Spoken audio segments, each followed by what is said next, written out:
The school bully slaps my class queen girlfriend on the butt, right in front of the entire class. I do not lift a finger. I simply turn around and walk away. But my girlfriend runs after me, calling me a coward. Facing her accusations, I just let out a careless smile. Two-faced girl, did you think this is still your last life? In my previous life, I charged in without thinking and beat that bully to a pulp. To my shock, she went around telling everyone that I was nothing but a simp, and she even teamed up with the bully to file a vicious complaint against me in front of the teachers. I ended up not only with a disciplinary record but also losing the most important turning point of my life, the Gaokao. The most laughable part? After high school graduation, she actually started dating the bully, and the two of them got married. But now that I have been reborn, why on earth would I wreck my reputation and my future for someone like you? Right now, inside the teacher's office, listening to the two of them spin their stories, I actually find the whole thing hilarious. In my last life, I tried so hard to argue back, yet every attempt failed. At first, I could not understand why the teacher refused to believe me. Only later did I figure out that from the very beginning, this so-called questioning was just a formality. Brad Stone is the dean's son, and the homeroom teacher obviously knew that. So no matter how much I explained, it would not change a thing. The other side would never be punished, and Jessica Lane was never on my side. Alright, the two of you can head back first. After getting Jessica's answer, Mr. Sullivan nods immediately. Ethan Walker, what am I supposed to do with you? Your grades are not bad. How can you drop the ball at a critical moment like senior year? Even if you have feelings for Jessica Lane, you can wait until after graduation to pursue her. Hitting people like that is wrong. Do you understand? Your punishment has already been decided. You will write a 1,500-word self-reflection and your discipline will be announced to the entire school. There are only a little over 100 days left until the Gaokao. Do you really want to ruin your life over something like this? Keeping my face completely blank, I simply reply, no. Hearing that, Mr. Sullivan's temper instantly flares up. He widens his eyes and says, what did you just say? You are refusing? Do you have any idea how serious your mistake is? Fighting is wrong to begin with, and at this critical moment before the Gaokao, the fact that the other family did not press charges is already a mercy. And let me tell you, whether you write the self-reflection or not, the punishment is still happening. If you refuse to admit your mistake, then I have no choice but to call in your parents. At this moment, I simply smile. The homeroom teacher then opens the student-parent contact records on his computer, finds my mother's number and dials it directly. Honestly, I really do not care. Compared to all the suffering I endured in my last life, even failing the Gaokao and truly letting my parents down, nothing can hold me back anymore. No matter what you say, I'm not writing any self-reflection, same words as before. I did nothing wrong. As for the truth, teacher, you know it better than anyone. Punish me however you like, I do not care. With that, I turn around and walk straight out of the office. Are you kidding me? I am a reborn soul, why would I fear someone like you? Now that I have been reborn into senior year, I will never bow my head and admit fault again. Back then, when I failed the Gaokao and lost my place, the blow was devastating. All those exam questions are still crystal clear in my mind. I swear I am going to take back every piece of glory that belongs to me. When I return to the classroom, the whole class is buzzing. How did it go? How did it go? A few of my closer classmates crowd around me, all asking what happened. I just laugh and reply, what else? They want me to write a self-reflection, apologize, and have my punishment announced school-wide. But I already told the teacher, I am not writing anything. I sit down, pull out my textbooks, and get ready to study seriously, to lock in what I know. Beside me, Kevin Park gives me a thumbs up and grins. Badass. You said no to the self-reflection, what did the teacher say? I shrug with a careless tone. He's calling my parents. But Jessica Lane, hearing that, suddenly tenses up. She walks straight over, grabs my arm, and pulls me out into the hallway. Jessica starts pleading anxiously. How can you refuse the teacher's request? If you do not write the self-reflection, what if this blows up? I know you are angry that I lied. I am sorry. I really did not want to do it, but think about it. Would you rather both of us get punished, or just you alone? Do you want me to be punished too? Is that what would make you happy? Jessica puts on her most pitiful, begging look, hoping to convince me to take the fall for her. In my last life, it was exactly because of her sweet talk that I ended up bearing everything alone, becoming a complete fool from start to finish. But this time, how could I possibly make the same mistake? What if I still refuse? And besides, did you not say you do not like Brad Stone? Why are you still helping him? Jessica rushes to explain. I am not helping him. I just do not want things to get too complicated. If you do not want to write the self-reflection, I can write it for you. Just admit your mistake to the teacher, and this whole thing will be over. Do we really have to drag everyone's parents into it? Jessica clings to me, her eyes full of pleading. She begs pitifully, please, I really do not want my parents to find out. Help me out, and I will agree to anything you want. I smile and play along. Agree to what? Jessica bites her lip and mumbles. You like me, right? I can give you a chance to chase me. I burst out laughing. Sorry, you can save that chance for someone else. With that, I turn around and walk back into the classroom. I was blind in my last life, but does that mean I have to be blind in this one too? Besides, if I am going to chase someone, I am going to chase my real dream girl. Who would pick a fake princess like you? Suddenly my eyes light up. Right around now, that girl should still be over at the neighboring school being bullied. Not long after, the homeroom teacher calls me back to his office. Seeing Mom there, her expression complicated, it is clear she never expected her own child to get into a fight over puppy love. After all, for as long as anyone could remember, I had always been that obedient, well-behaved kid with consistently excellent grades. I have already told your mother about what happened. You can explain the rest to her yourself. Mom, Mrs. Walker lets out a sigh. pulls her son into a corner of the office, and starts asking questions. Mom, here's what really happened. I lean close to her ear and quietly explain everything, and finally pull out my phone to show her the text message Jessica had sent me. Mom is furious. After all this, it turns out her son has been wrongly accused. Mrs. Walker says angrily, "How can a girl lie like this?"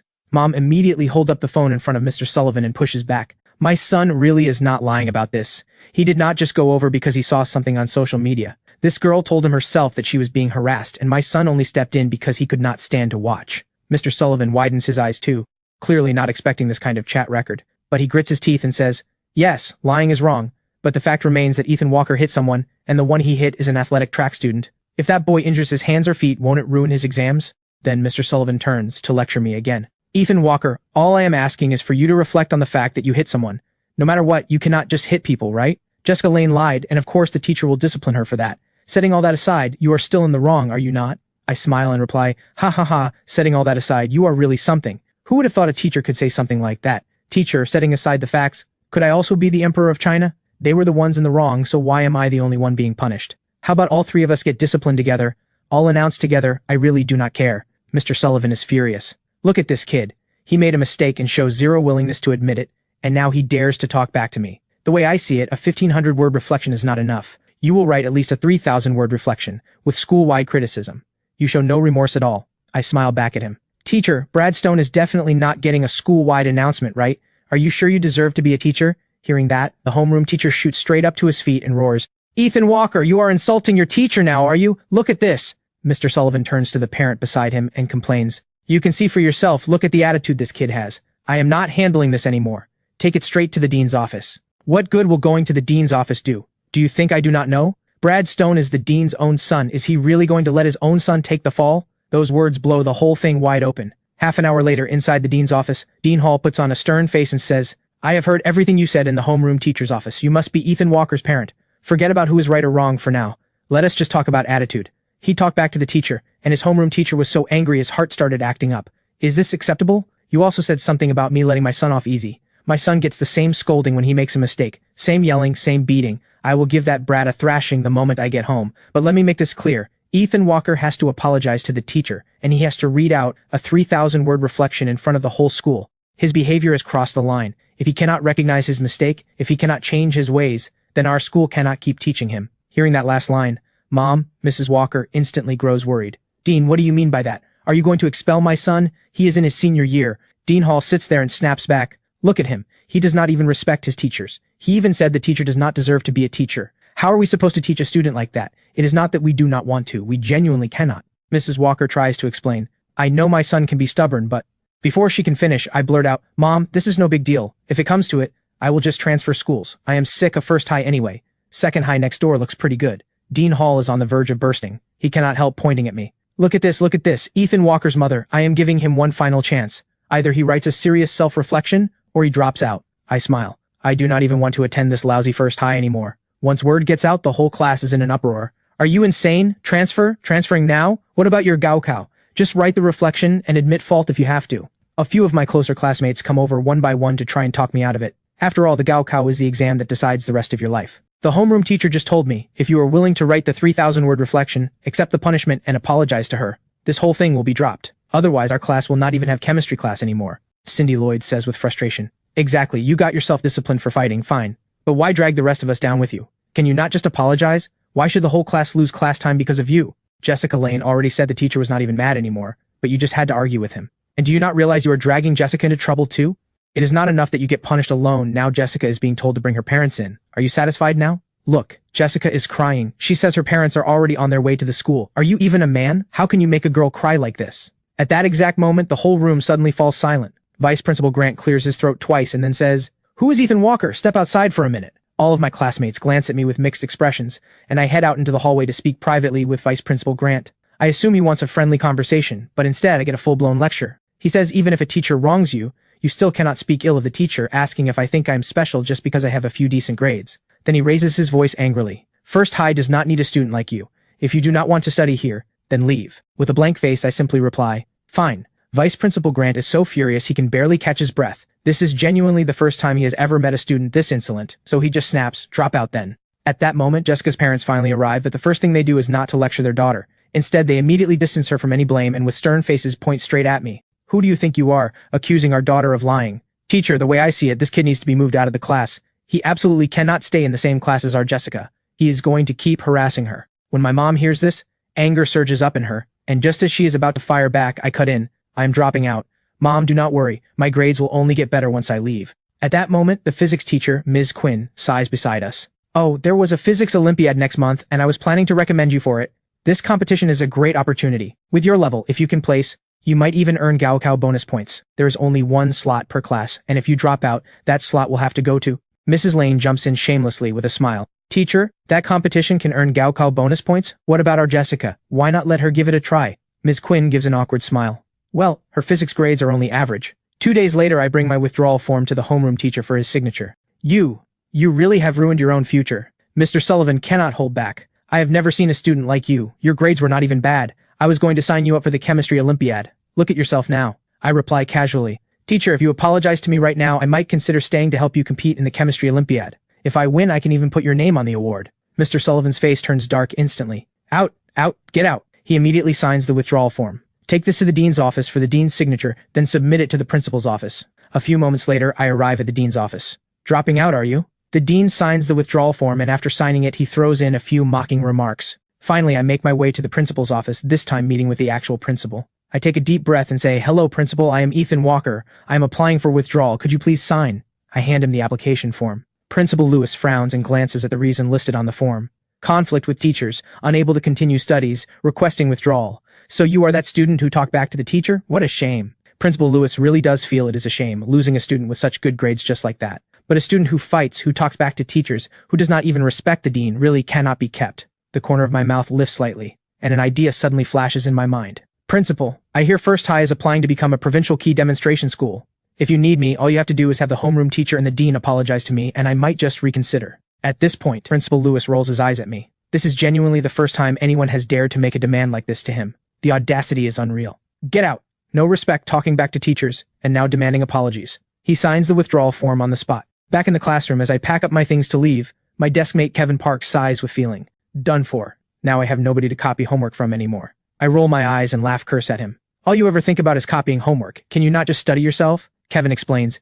I am hopeless at studying, but I cannot even fail properly. What can I do? I remember in my last life, Kevin was one of the few classmates I stayed close with. Even after I bombed the Gaokao, the two of us happened to end up at university in the same city. It was Kevin who told me about Jessica dating Brad Stone. Not long after graduation, news came out that the two of them were getting married. Both sides invited a lot of high school classmates to attend, and in the end, I was the only clown in the show. Even now when I think about it, it feels absurd and laughable. At this moment, Kevin sneaks a glance at Jessica in the distance and whispers a complaint. I heard Jessica's mom even came to the class to talk to the other students, telling everyone to keep an eye out so you would not harass Jessica anymore. I just laugh and reply, whatever, I am transferring anyway. Finally, the dismissal bell rings, and everyone starts packing up. I am about to leave this school for good. I turn around and walk out of the classroom door when someone calls out, "Hey!" Jessica hesitates. I never meant to hurt you. Watching me end up dropping out, her conscience seems to bother her just a little. I turn around, look straight at Jessica, and say with a blank face, honestly, when you lied to the teacher, I really was angry. I never imagined you were this kind of person. Jessica looks like she wants to cry, pleading, no, how could I possibly hurt you on purpose? Looking at the girl in front of me, my heart no longer holds any of the old affection. Her explanations are just cover-ups. She is just not a good person at her core. I cannot help but spit out, you really are pathetic, actually ending up with Brad Stone. Let us unfriend each other. With that, I turn and walk away. These words have been bottled up inside me for so long. Even on the day of their wedding, I had imagined cursing them out countless times, but it was always just imagination. I never thought I would actually get the chance to say it. Getting reborn really does feel damn good. I am never living suffocated again. After getting home, the first thing I do is open my computer, log into the First High online forum and find my own post. I am terribly sorry. Due to personal reasons, Campus Dropout will be temporarily on hiatus. During these past few days since being reborn, I have been using my free time to post a serial novel on the school forum. It started as just a bit of fun, to see if I had any talent for writing. Yet I never expected the transfer to come so suddenly. Since I am leaving First High, there is no need to keep updating on the forum, so I posted that apology to my readers. After seeing the hiatus notice, a flood of fan comments appears under the post. Why is it on hiatus all of a sudden? Please come back soon. I look at all these comments and smile. So I do have a bit of talent after all. In the blink of an eye, Monday arrives, and I successfully transfer from First High to Second High. While Second High's teaching staff is comparable to First High's, their college admission rate is a touch lower. From the driver's seat, you really know how to make trouble. You scared your grandfather half to death. Good thing second high agreed to take you, or I would break your legs. In no time the car pulls up at the second high gate. Because my grades are decent, the transfer paperwork is done in no time, and my class is assigned. Senior class 4 is second high's top science class, and the homeroom teacher Miss Lambert is the English teacher. The dean takes me to Ms. Lambert and gives her a rundown of my glorious history before turning around and leaving. I, on the other hand, make a small request. Teacher, can I sit next to Mia Bell? Ms. Lambert pauses for a moment. Mia Bell, you know her. An old classmate of mine knows her. Ms. Lambert smiles and says, all right. Talking as we go, we reach the classroom door, where the math teacher is having students work on a test. He gives a polite nod, then leads me into the room and smiles at the students. Let me introduce a new transfer student to everyone. After that, Ms. Lambert lets me step forward and introduce myself. Hello everyone, my name is Ethan Walker. My grades are average, but I have excellent character, and I never fight. Standing beside me, the homeroom teacher almost bursts out laughing. She then says, from now on, Ethan Walker will be transferring into our class, and for now he will sit next to Mia Bell. The moment the words leave her mouth, a girl wearing glasses, looking dazed, lifts her head and glances at me. This is actually my first time seeing Mia Bell, but I can tell right away that she is timid and reserved. She is the kind of girl in class who does not really socialize, and might even get picked on by the others. Girls like her usually keep an extremely low profile, barely registering on anyone's radar. But after graduation, when everyone looks back, they realize how badly they misjudged her. Many classmates from the same year, even classmates from her own class, are blown away by the news. Even I, a first high graduate,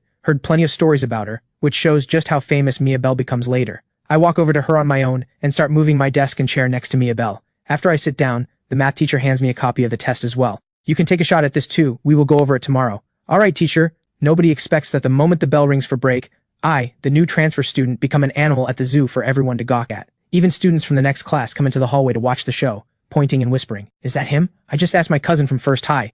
I heard he got in a fight with an athletic track student, then talked back to the teachers, and ended up having to drop out. No, I heard it was because he was chasing some girl that he got into the fight, and the girl did not even like him. Haha, that is hilarious. So he is just a simp? I never imagined that even. After transferring schools, the fight caused by Jessica Lane would still leave me carrying the label of a simp. The physics class representative Eric Walsh comes over to greet me. Hey, you are the one who dropped out of first high after a fight? Hardcore. A pretty girl walks over. Luna Knight smiles and says, Eric Walsh, you do not know the half of it. He went after a first high girl and got into a fight with an athletic track student over it. They say that athletic kid is the dean's son, which is why he had to drop out. By the way, I actually know Jessica Lane. I look at this new classmate with some surprise. You know Jessica Lane? Jessica and I went to elementary school together. I purse my lips. Then this transfer was a waste. No wonder the moment I show up from first high, before my seat is even warm, my whole backstory is exposed. Luna blinks her eyes and suddenly asks expectantly, how about you give up on Jessica Lane and try chasing me instead? The classmates around her burst into laughter. Don't you already have Jason Pierce? Luna laughs back. I never agreed to anything with Jason Pierce. Besides, I like top students. He was top 10 in his entire grade at first high. He will definitely be top 3 here. And I think he is funny too. He is clearly a top student, but in his self-introduction he said his grades were average. He clearly dropped out for fighting, but he says he never fights. Luna looks at me with full anticipation. What do you say, or how about I chase you instead? I feel like you are my type, and unlike Jessica Lane, if someone fought for me I would honestly cry from happiness. I size Luna up carefully. To be fair, among high school students she really is quite a pretty girl, and once she gets to college and dresses up a little, she will definitely be class queen material. But just at this moment, a voice suddenly cuts in. He is just a simp, the girl does not even like him, yet he goes off and fights for someone, gets himself disciplined and forced to drop out. How dumb is that? Jason Pierce shoots me a look with a warning expression. You had better stay away from Luna Knight. With that he heads out with a group of classmates, basketballs in hand. If this had been my last life, I might actually have been intimidated by his big shot warning. After all, he carries himself like a delinquent, the kind you do not want to mess with. But now, looking at students who try to act tough, I just find it absurd. Honestly, the kids who acted the toughest back in school, when you look them up after graduation, you discover that they are really nothing special. And the prettiest girls usually end up divorced with kids, or married off to some rich older man. Thinking of all this, I glance over at Mia Bell, sitting quietly beside me with her head down doing homework. My adorably clueless little rich girl is still the best. I lean onto the desk and ask her tentatively, what about you? Do you know who I am? Mia Bell freezes for a second, then shakes her head. Good, then let us start over. I am Ethan Walker. Mia looks at this new transfer student a bit nervously, then glances toward the door where Jason Pierce just left. Do you actually fight? No, I do not. They are making things up. Then be careful. Why? Mia speaks up, sounding a little worried. Because Jason Pierce might hit you. I pause for a moment. Jason Pierce is the one who just talked to me? Mia warns me very seriously. I mean it, because Jason Pierce likes Luna Knight. I reply unhurriedly. It is fine. It will not come to that. Do you have a boyfriend? The sudden question makes Mia freeze. She stares wide-eyed at the new transfer, then shakes her head. My eyes light up and I press on. Then how about me? Do you want to be with me? Mia jumps in shock, her face and ears turning bright red. Stammering nervously, she says, Well, there is a question I cannot solve. Let me go ask the teacher. Then Mia picks up a math test and walks out of the classroom. With a personality like Mia's, she probably has never been confessed to before, let alone encountered someone as direct as me. She must be terrified. For some reason I find myself feeling especially excited. Maybe life at second high really will be a lot of fun. Not until the next period bell rings does Mia nervously return to the classroom. She does not even dare lift her head, just clutches the test paper and heads straight back to her seat. Clearly, from the confession-like words earlier, she is both nervous and shy, with absolutely no idea how to respond. The English teacher then walks into the classroom, looks up at me and says with a serious expression, "I just heard that some people have been gossiping about the new student. I do not care what happened before, but once you join our class you are one of us. I do not want anyone talking about classmates behind their backs. All right, I will pass out the tests. Today we are doing reading comprehension and I will go over it once you are done." Clearly Ms. Lambert has caught wind of some of the rumors about my transfer, so she takes the moment in class to call those people out. During the lesson I make a delightful discovery. My English level completely crushes that of the average high schooler. Even though I bombed the Gaokao back then, I still passed the college English test band 6 in university. So whether it is vocabulary, grammar structures, writing, or reading comprehension, I am leagues above an ordinary high schooler. I finished the entire reading test with only one wrong answer. In my last life, I underperformed and only scored 112 in English. If I had performed normally, I could have scored around 125. But in this life, I feel confident I can score above 140. After all, I have two natural advantages. First, in college I prepared for English certification exams and graduate school entrance exams, grinding through and memorizing countless vocabulary words. Second, I even know the actual Gaokao questions. Up at the podium, English teacher Ms. Lambert speaks up. "All right, we have gone over the answers. Out of 20 questions, anyone who got 5 or fewer wrong, raise your hand." In a flash, quite a few students raised their hands. I scan the room. A class of 48 people, and 8 have their hands up, meaning these students got only 5 wrong. It seems the level of this top class really is not that far off from first high. 4 or fewer wrong. The moment she says this, 3 people lower their hands, leaving only 5 hands still raised. These are the top English students in the class. To my surprise, the girl who flirted with me earlier, Luna Knight, also has her hand up. Her English really is quite good. 3 or fewer wrong. Of the remaining 5, only 1 person raises their hand. Ms. Lambert smiles. "Luna Knight, how many did you miss?" "Teacher, I got 2 wrong." Ms. Lambert nods with a smile. "Not bad. This test was quite challenging. All the questions are pulled from previous year's Gaokao papers." Then Ms. Lambert glances at me again and asks curiously, "Ethan Walker, your English should not be bad. How many did you miss?" The moment she asks, every set of eyes in the room turns to me, waiting for my answer. Thinking I should keep a low profile as the new student, I casually reply, "Teacher, I got quite a few wrong. I did not do well." "It is fine, your deskmate. Mia Bell's English is solid. Feel free to ask her about anything you do not understand." My eyes light up. "Wonderful. There is so much I do not understand." Mia immediately tenses up and says guiltily, "Teacher, I am not really good at teaching others." Clearly I scared her earlier. She does not even dare look in my direction now. Luna Knight then jumps in with a smile. "I can do it, teacher. I am the English class representative. I can tutor the new student."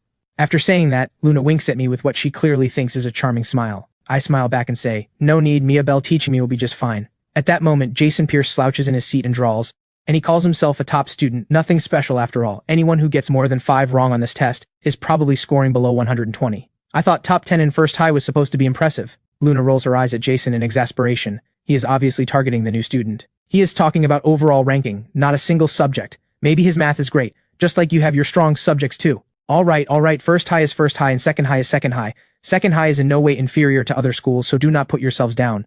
Speaking of which, that reminds me, next week there is an English speaking contest. Each class gets 3 spots, so come to me if you want to sign up. This contest is district-wide, and registration requires going beyond the high school vocabulary level. It tests students' extracurricular learning. Placing in the contest comes with a certificate, a prize, and a chance to bring honor to second high. Hearing this, I suddenly perk up and shoot up my hand. "Teacher, I want to sign up." Jason Pierce mocks. "Only 3 spots per class and you cannot even beat your own classmates. How are you going to compete with the whole district?" "Teacher, giving him a spot would be unfair to the other students." I laugh. "Why does it feel like you are targeting me?" "Classmate, I am not targeting you. I just mean there are only 3 spots, so selection is necessary, and the teacher just said it is about bringing honor to second high, so we should pick the best." Ms. Lambert smiles. "Let us do this. Let us first see how many sign up. If only 3 apply, no competition is needed. If more apply, we will hold a selection." With that, the matter is settled. As Ms. Lambert is about to leave, she walks over to me on purpose and says, "Let me take a look at your test." Probably because I am a transfer student, Ms. Lambert is not entirely sure about my English level. She wants to see how I actually performed and how she might help me improve later. I pause for a moment, then reply, "Right here, teacher. Just remember to pick me for the speaking contest. I am really good." Ms. Lambert smiles. "We will see." But the next second, as Ms. Lambert flips through the test, she freezes. The entire paper is correct, with only a single multiple-choice question wrong. "Did you not say you got a lot wrong? How is it that you only have 1 mistake?" The moment she says this, every student in the class snaps wide-eyed, turning to stare at me. With a sincere face, I sigh. Teacher, getting even one wrong is already unacceptable to me. Anything less than a perfect score is a failure. All at once, the entire class explodes. English class rep Luna Knight covers her mouth in excitement. That is incredible. A real first high top student. Jason Pierce's mouth twitches as he glances at his own test, gritting his teeth. Show off. Ms. Lambert cannot help but smile at me. You really are something, asking you to raise your hand and you do not. Well done, keep it up. After seeing my test, her mind is at ease. The dean's office had told her I was a top-ranking student to begin with, but earlier she actually thought my English might be slightly weaker, with my other subjects being a bit stronger. Now it is clear that, at the very least, my English is also outstanding. The moment I put my English test away, I hear a girl behind me complaining, "Why did it go on hiatus?" Luna Knight, that first high forum novel you recommended last time has stopped updating. Two girls instantly cluster around Luna and start chatting. Even Mia Bell pulls out her phone, opens the forum, and sees the hiatus notice for herself. I ask curiously, "You read it too?" Mia bites her lip and nods carefully. "How is it? Is it good?" Mia nods again. "It is good." I let out a deeply satisfied smile. Actually, I feel it is only so-so. But the moment I say this, the classmate sitting in front, Sophie Jenkins, overhears me. Sophie turns around and looks at this top student transfer from First High, asking curiously, "Did you not come from First High? Do you know who wrote this novel?" I respond with surprise, "You know about it too? Are all of you reading it?" Mia quietly answers, "Mr. Ross recommended it." "Mr. Ross?" Sophie explains, "He is our Chinese teacher. I think it was the day before yesterday or the day before that when he was teaching. He mentioned in passing that there is an interesting novel on the First High forum. We got curious and went to read it, and it really is quite good. First High really is full of talented people. You have someone who can even write a novel like that." Only now do I suddenly understand. No wonder. I was wondering how my novel got so many readers. It turns out a teacher gave it a boost. The corner of my mouth lifts slightly. It looks like I should ask my Chinese teacher for his opinion later, and if everything is fine, I will submit my work online and become a contracted author. At this moment, Luna Knight suddenly calls out loudly, "Hey, new student Ethan Walker, do you know the person who writes that novel on the First High forum?" Suddenly, every gaze in the room lands on me. They are all clearly curious. After all, as a top 10 student at First High, I just might know him. I smile slightly. Yes, I know him. The moment the words leave my mouth, many of my classmates get excited. I feel like if they made a TV drama out of it, it would definitely blow up. I have never read this type of novel before. The author is so talented. I deliberately keep them in suspense, then say with a smile, "It is not that big of a deal. I will ask him later when he plans to come back from hiatus." Facing this whole crowd of book fans, for the first time I truly feel the appeal of being a novelist. I even glance on purpose at my adorably clueless little rich girl deskmate, and find Mia also looking at me like a curious little kid. I will get the answer and let you all know. The crowd lets out a sigh and disperses, though this counts as good news. Just then the bell rings, and this period happens to be Chinese class. Mr. Ross then walks into the classroom. "Where is the new student?" "Right here." I immediately raise my hand. Mr. Ross nods. "I have looked at your First High transcripts a few times. I remember them. Chinese is your weak subject, right?" "Yes, teacher. Honestly, Chinese is my worst subject, mainly because my classical Chinese is weak. And I am not great at reading comprehension either. Out of all the subjects on the Gaokao, Chinese was the only one where I performed at my normal level, but even then, only 114 points. While the teacher is in the middle of his lesson, I turn to my deskmate and tease, "Miss Bell, your handwriting is really pretty. Neat, elegant, refined, just like a woman's. I bet you look really pretty without your glasses." Mia shyly bites her lip. She has no experience being pursued by boys. This is her very first time, and she has no idea how to handle it. She just keeps her head down and pretends not to hear. Watching Mia stay quiet and focused on her work, I do not have the heart to bother her any further. I take out my phone and start writing the novel. At last the bell rings for the end of class. Mr. Ross steps down, looks down at me and my phone, and his face immediately darkens. "You have been on your phone the whole time? An entire period?" The classmates around me suddenly take on a watching the show expression. The one sitting nearby actually saw it the whole time. The first high top student was on his phone throughout the entire class, and sure enough, he got caught. I nod. "I do not really like Chinese class," Mr. Ross says with a stern face. "Step outside." The classroom instantly erupts into chatter, with people saying all sorts of things. Out in the hallway, Mr. Ross keeps his stern face. "Why are you playing on your phone? You yourself said Chinese is your weak subject. Do you not want to make up for it?" I press my lips together and smile. "Teacher, actually Chinese is not really my weak subject. I did it on purpose. I would like to make a request that you let me write something during your class from now on." Mr. Ross frowns. "Write something? What do you mean?" I hand him my phone. He glances at the screen and immediately freezes. "Is this not— Wait, this is the next part of the plot. Teacher, that novel on the First High forum is actually written by me. I was writing the next chapter just now." Mr. Ross is stunned. "You wrote it?" This, looking carefully, the account on my phone really is the one that posts the novel. "It really is you?" Mr. Ross sucks in a sharp breath. He genuinely never saw this coming. His expression instantly shifts from stern criticism to one of admiration and praise. After all, he himself enjoys this novel, otherwise he would not have recommended it in class. Mr. Ross smiles and says, "Even so, this is not okay. Yes, you wrote the novel, and yes, it is well written, but you still need to attend class. Your Gaokao score matters too." I start to explain. "Actually, my Chinese is strong. I guarantee a Gaokao score of 140 or higher.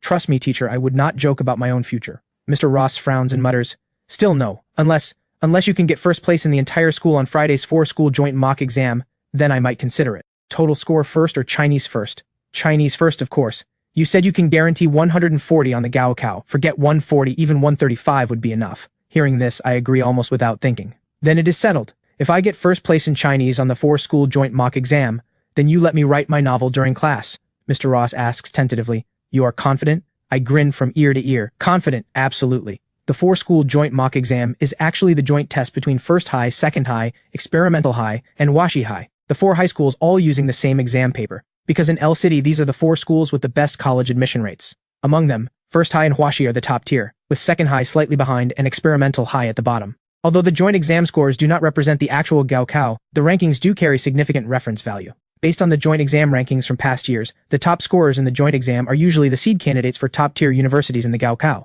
Mr. Ross asks one more question with curiosity. Your novel really is quite good. You should consider signing up for the new concept writing competition. My eyes light up. That is the national writing competition held by Sprout Literature magazine, right? Mr. Ross nods. That is the one. Want to give it a try? I heard a few First High students have signed up and they are getting one-on-one coaching. At our school meeting last week, the leadership brought it up.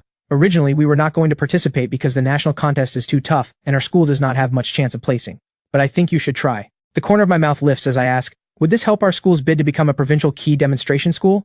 Mr. Ross looks slightly surprised, not expecting this kid to know about that.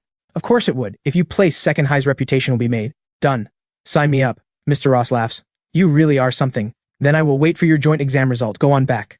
Alright, when is the novel updating? Tomorrow. I should be able to release one chapter tomorrow. When I get back to the classroom, I am immediately surrounded by a few nosy classmates. How did it go? What did Mr. Ross say to you? Just as I sit down, before my seat is even warm, Mr. Ross suddenly returns to the classroom. There is one more thing I forgot to mention. The 4-school joint mock exam this Friday has a new rule. You will not be taking the exam in your own classroom. Students will be reshuffled into other classrooms. Ethan Walker, that is not a problem, right? After he says this, quite a few people glance at me with surprise, not understanding why he singled me out. I nod and smile. Understood, teacher. The moment he leaves, Sophie Jenkins in front of me turns around and asks, what does that mean? Why did the teacher ask if you were okay with it? I shrug with a smile. Nothing really. I told the teacher to leave me alone in class and he said I have to score first place in Chinese on the 4-school joint mock exam, and I agreed. The moment I say this, Sophie's eyes widen with excitement. Oh my god, first place in the whole school? Are you serious? Even Mia Belfries is staring blankly at her desk mate. Just earlier he was asking her to tutor him in Chinese, and in the blink of an eye he is going for first place in Chinese. I laugh playfully. Keep it low-key, low-key. Easier said than done, I might not even pull it off. I suddenly notice I am hungry. Did class not just end? Why are you all not going to grab lunch? Sophie laughs. I am waiting for her. She said you do not have a meal card, so we should wait for you to get back and go together. I tease her playfully. Miss Bell, you are so good to me. Mia's ears turn bright red on the spot. She says nothing, just lowers her head and pulls a lunchbox out of her drawer. The afternoon classes are filled with endless tests again. Suddenly, my phone chimes. A message from Kevin Park comes through. Holy crap, you ended up in class 4 at Second High? I freeze for a second, not expecting Kevin to already know. There's a photo of you at Second High that someone posted on the campus forum, and everyone is asking why you transferred. A classmate of Jessica Lane is in your class. I know, Luna Knight told me. Oh, by the way, that novel you wrote on the forum seems to have gone viral. At first I thought I was seeing things. It blew up after only 4 chapters. Everyone in class today was talking about how you have not updated. How do they know it is me? They do not know. They were just saying, why has this author not updated yet? Though Jessica Lane probably knows it is you. Also, just now, the homeroom teacher came around asking if anyone knows who wrote that novel on the First High forum. He said a provincial official came in today to observe a class, accidentally saw the novel, and would not stop praising it. The principal said he wants to put it into the school library as a keepsake. Should I tell the teacher, you wrote it? While the identity of the author has not yet been exposed, Jessica Lane has on her own initiative gone to the teacher's office and told Mr. Sullivan that she knows who wrote it. Mr. Sullivan smiles. Perfect timing. I knew the novel on our school forum had to be written by one of our students. This time, a leader from the Education Bureau happened to come, and immediately took a liking to the novel. The principal wants to take advantage of this and set up a literature club at the school, and then have this student share his writing experience. By the way, is it a student from our class who wrote it? Jessica hesitates for a moment, then nods. Mr. Sullivan smiles at Jessica. So, who wrote it? Jessica falls silent for a moment. The truth is, she has been struggling with whether to say it, since I have already dropped out. Suddenly, Vice Principal Grant calls in asking who wrote the novel. Mr. Sullivan answers right away. Yes, a student from our class wrote it. After hanging up the phone, he remembers Jessica has not yet said who wrote it, so he asks directly, right, you still have not said who wrote it. Mr. Sullivan looks at Jessica with full expectation. Jessica hesitates and stammers, speaking quietly with a touch of awkwardness. Teacher, maybe let us just drop it. Mr. Sullivan laughs. Drop what? Did you write it yourself? Jessica nervously waves her hands. No, I did not write it. Then say it, why are you suddenly afraid to say? Mr. Sullivan smiles. The school is not going to punish anyone, in fact we want to encourage him. At last, with no choice left, Jessica says quietly, Ethan Walker. Mr. Sullivan freezes completely. What? You are saying the novel on the forum was written by Ethan Walker? Jessica keeps her head down. It should be because I saw that the account of the poster is his account. Mr. Sullivan is dumbfounded, his head buzzing. How can that be? His Chinese grades have always been mediocre. His essays are nothing special. How can it be him? Jessica answers with a guilty conscience. I do not know either, but that account really is Ethan Walker's. I just double-checked. I found old chat records too. Mr. Sullivan rubs his head right away, feeling like the universe is mocking him. Why on earth did you not say so earlier? Before Vice Principal Grant called me, why did you not tell me it was Ethan Walker? After all this, the person is not even at the school anymore, and I already told Vice Principal Grant yes. Thank goodness the Education Bureau leader did not say he wanted to meet the author. What would I do if they wanted to find him? Jessica lowers her head, looking miserable.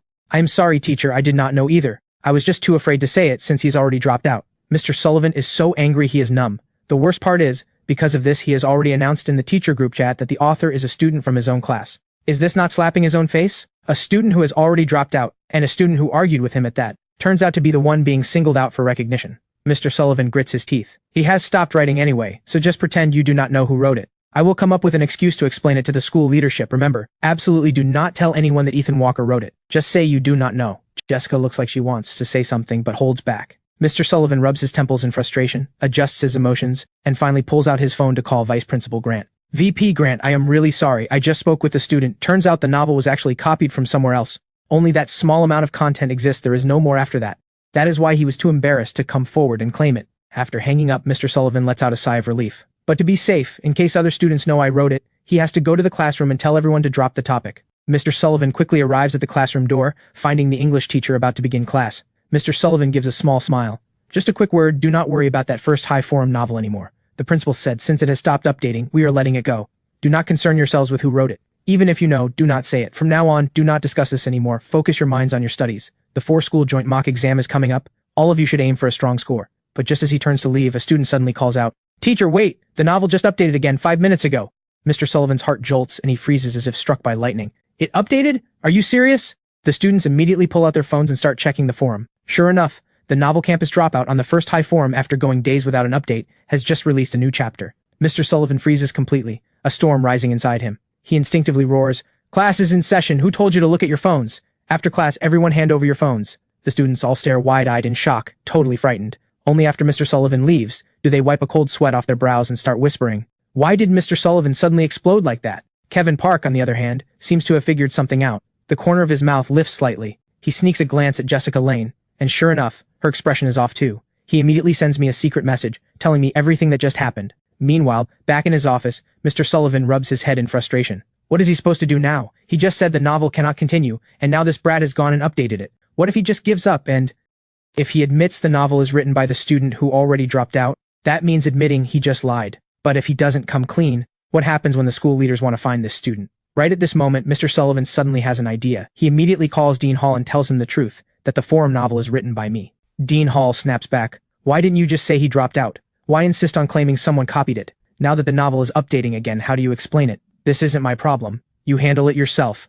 Mr. Sullivan grits his teeth. How am I supposed to handle it? Should I just say your son got into a fight and then teamed up with a female classmate to get their stories straight, forcing Ethan Walker to drop out? The line falls dead silent. Dean Hall's voice turns cold. So what do you want? Mr. Sullivan frowns.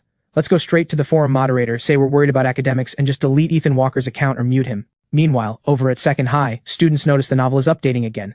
A bunch of them whip out their phones to log in and check. Right then, Eric Walsh, the physics class rep, runs straight over. He stands beside me and asks, Hey, don't you know that author? Could you ask him to update on a regular schedule? He writes so well. Right at that moment, Mia Bell suddenly gasps. It's gone. Why has the post been deleted? In an instant, everyone is dumbfounded. Just a second ago, it was still there and now it's gone. I frown and check the post on my own account.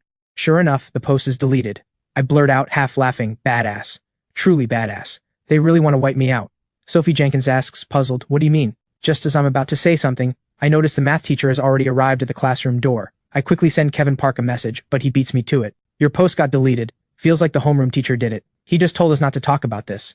On stage, the math teacher clears his throat. You all know about Friday's 4-to-school joint mock exam, right? This time we're swapping schools for the exam, so take it seriously. Now I'm handing out 2 test papers. One is the math paper from the joint mock exam 2 years ago that I copied, and the other part I wrote myself. Class rep, come up and pass them out. But at that very moment Mr. Ross, the Chinese teacher, suddenly appears at the classroom door. He knocks and smiles.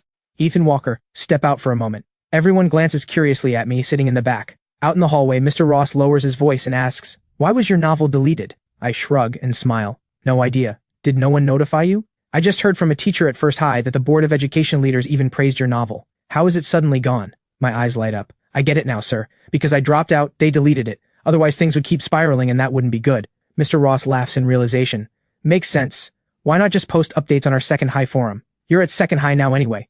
No one will delete your posts. And if you place in the new concept writing competition later, your novel might even get published. I head back into the classroom for the lesson. Soon after, the math teacher announces, 5-minute break. We'll continue after. But just as I stand up to go take a leak, Luna Knight suddenly runs over. She grins. I know a secret. Then she leans in and whispers in my ear, "That novel is yours, isn't it?" I raise an eyebrow. "Did Jessica Lane tell you?" Luna laughs smugly. "I'm not telling." I lean in and whisper back to her, "I'll tell you a secret too. I'm going to post new updates on the Second High forum." With that she claps her hands gleefully. Right then I notice that the pen on my desk, along with the notebook I borrowed from Mia Bell, are both gone. I turn to Mia surprised. "Did you take back the pen and notebook?" Mia doesn't say a word, so I reach out to grab them myself, but she blocks me. "No way. Go borrow from Luna Knight." I burst out laughing and look at my desk mate, the little rich girl Mia Bell with her stiff face. "Are you jealous?" Mia huffs. "You two are so close, why borrow from me?" I have to admit, the little rich girl looks pretty cute when she's jealous. Looking at her still angry face, I think for a moment, then unlock my phone and show her my forum account. She stubbornly takes a peek, then quickly covers her surprised mouth. I quickly shush her, smiling, and gently cover her lips. Then I tell her how Luna found out the novel is mine, and the real reason behind the fight with the dean's son back at First High. On Wednesday's PE class, the teacher has everyone run 1,500 meters. Watching the way Mia Bell runs, I understand why no boy ever pursues her, and why she barely has any close friends. She's probably been mocked, so much that she's grown introverted. But right now I have this sudden feeling, like I've discovered a hidden gem. Most importantly, no one knows how to cherish this adorably clueless little rich girl. So from now on, let me be the one who treasures you. I jog right alongside her on the track. As expected, Mia shows that self-conscious look. She keeps her head down and runs in silence. I ask her from beside her, "What do you want to drink?" "My treat. And honestly, you don't need to care what those people say." Only then does Mia lift her head cautiously, but she still looks timid and unsure. As she runs, she murmurs shyly, You're not laughing at me." In the blink of an eye, everyone finishes running. Mia, Sophie Jenkins, and I rest in place. I smile slowly. "Want to play badminton later?" The two girls shake their heads and say quietly, "We'll just sit here for a bit." While the three of us are resting, everyone watching is stunned by what I'm doing. Clearly Mia and Sophie are the kind of girls labeled as undesirable. They're not actually ugly, they just lack that girlish charm. Right then, Luna Knight smiles. Why not invite them over? She walks over and asks Mia and Sophie to join the Johnsy game. I take this chance to post my earlier novel chapters to the Second High forum and add a new update while I'm at it. As I'm typing, I suddenly look up and see Mia and Sophie both walking back toward the school path with dark expressions. Mia is even wiping away tears as she walks. I chase after them, ready to ask what's going on, but Mia just glances at me, her face red and full of hurt, and without saying a word, she runs straight toward the classroom building. Sophie bites her lip, looking conflicted, and chases after her. Then she turns back and shouts at me, "It's all because of you!" Stunned, I rush after them, grab Sophie and ask, "Explain." Sophie sighs. She glances at the group of girls playing Jianzi in the distance. "You just bought us water, and they saw it. They were just talking about it. I only said you didn't buy it for me, you bought it for Mia, and they all started teasing. They said it was unbelievable that you'd go after Mia, and that your taste must be terrible, really weird, like a flower stuck in a pile of manure." My mouth twitches. I ask in disbelief, who said that? Who said a flower in manure? They're calling me the manure? Sophie bites her lip and whispers, "They're saying you're the flower." I can't help but laugh and curse. Who said it? Tell me. Tina Reed. Luna said she didn't expect Ethan Walker to have such bad taste, and then Tina Reed said it was like a flower stuck in manure. Fine, I say. You go on up. I'm going to make Tina Reed apologize. I head straight toward the group of girls playing Johnsy. Seeing me approach, Luna and the other girls seem to figure out what's coming. Luna laughs awkwardly. Sorry, we kind of made Mia Bell cry." I take a deep breath. I speak with a serious expression. Apologize. But I'm guessing you can't even say it out loud. "So you and Tina Reed write her an apology note." Luna freezes. I have to write one too?" She protests, jealousy creeping in. "I don't want to. Why should I?" I glare at her and snap. "When I say apologize, do I have to start cursing too?" Luna jumps in shock, completely frozen. Even the girls playing Jianzi in the distance never expected me to suddenly lose my temper like that. Luna's eyes turn red and she bursts into tears. She crouches down on the ground, crying and wiping her tears. The boys watching this start buzzing. Jason Pierce rushes over. "What's wrong? You're crying? Did she bully you?" Luna shakes her head while crying, stands up and says, "None of your business." She glares at me one last time, then turns and walks away. Jason's mouth twitches. He points at me and shouts, "Don't leave after school." That afternoon, the whole class atmosphere turns weird. Everyone is whispering, especially during the last study period before dismissal. Sophie passes Mia a note.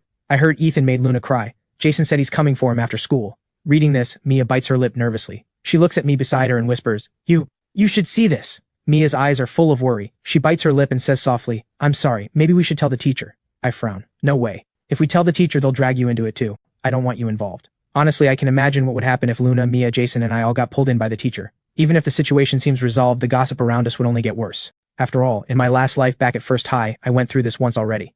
Idle gossip really can shatter a fragile mind, let alone someone like Mia who's already— There's no way I'm putting her in the spotlight. Mia looks at me, hurt and afraid. Finally, she writes a few words on paper and slides it to me. Let me go apologize to her. I roll my eyes at her and write back, no way. I have a plan. Honestly, when it comes to these off-campus brawls, the simplest and most direct method is to show them you're tougher than they are, so they back down. The corners of my mouth tilt up. I pass her another note. Got any money? Lend me some. I need to scrape together cash to hire some guys. But nobody could have predicted what happens next. 2 minutes later, I receive a transfer. I stare in disbelief at the number. Ones, tens, hundreds, thousands, 10,000s. A total of 286,751 yuan. A total leap floored. So, a senior in high school with this kind of money? Is that enough? If not, I can ask my mom for more. It's enough. I bury my face in my hands and laugh. This is just insane. I scroll through my contacts and decide it's better to just hit up Kevin Park. Someone's planning to jump me after school. Talk to your cousin and get me some guys to come to the second high gate after school today.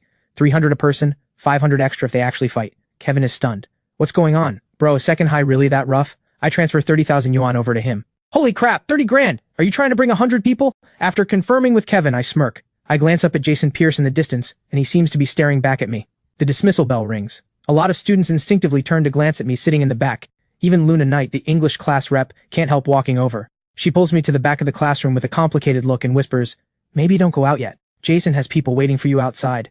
Luna shakes her head, full of worry. I'm sorry, I told him not to, but he insists on making trouble for you.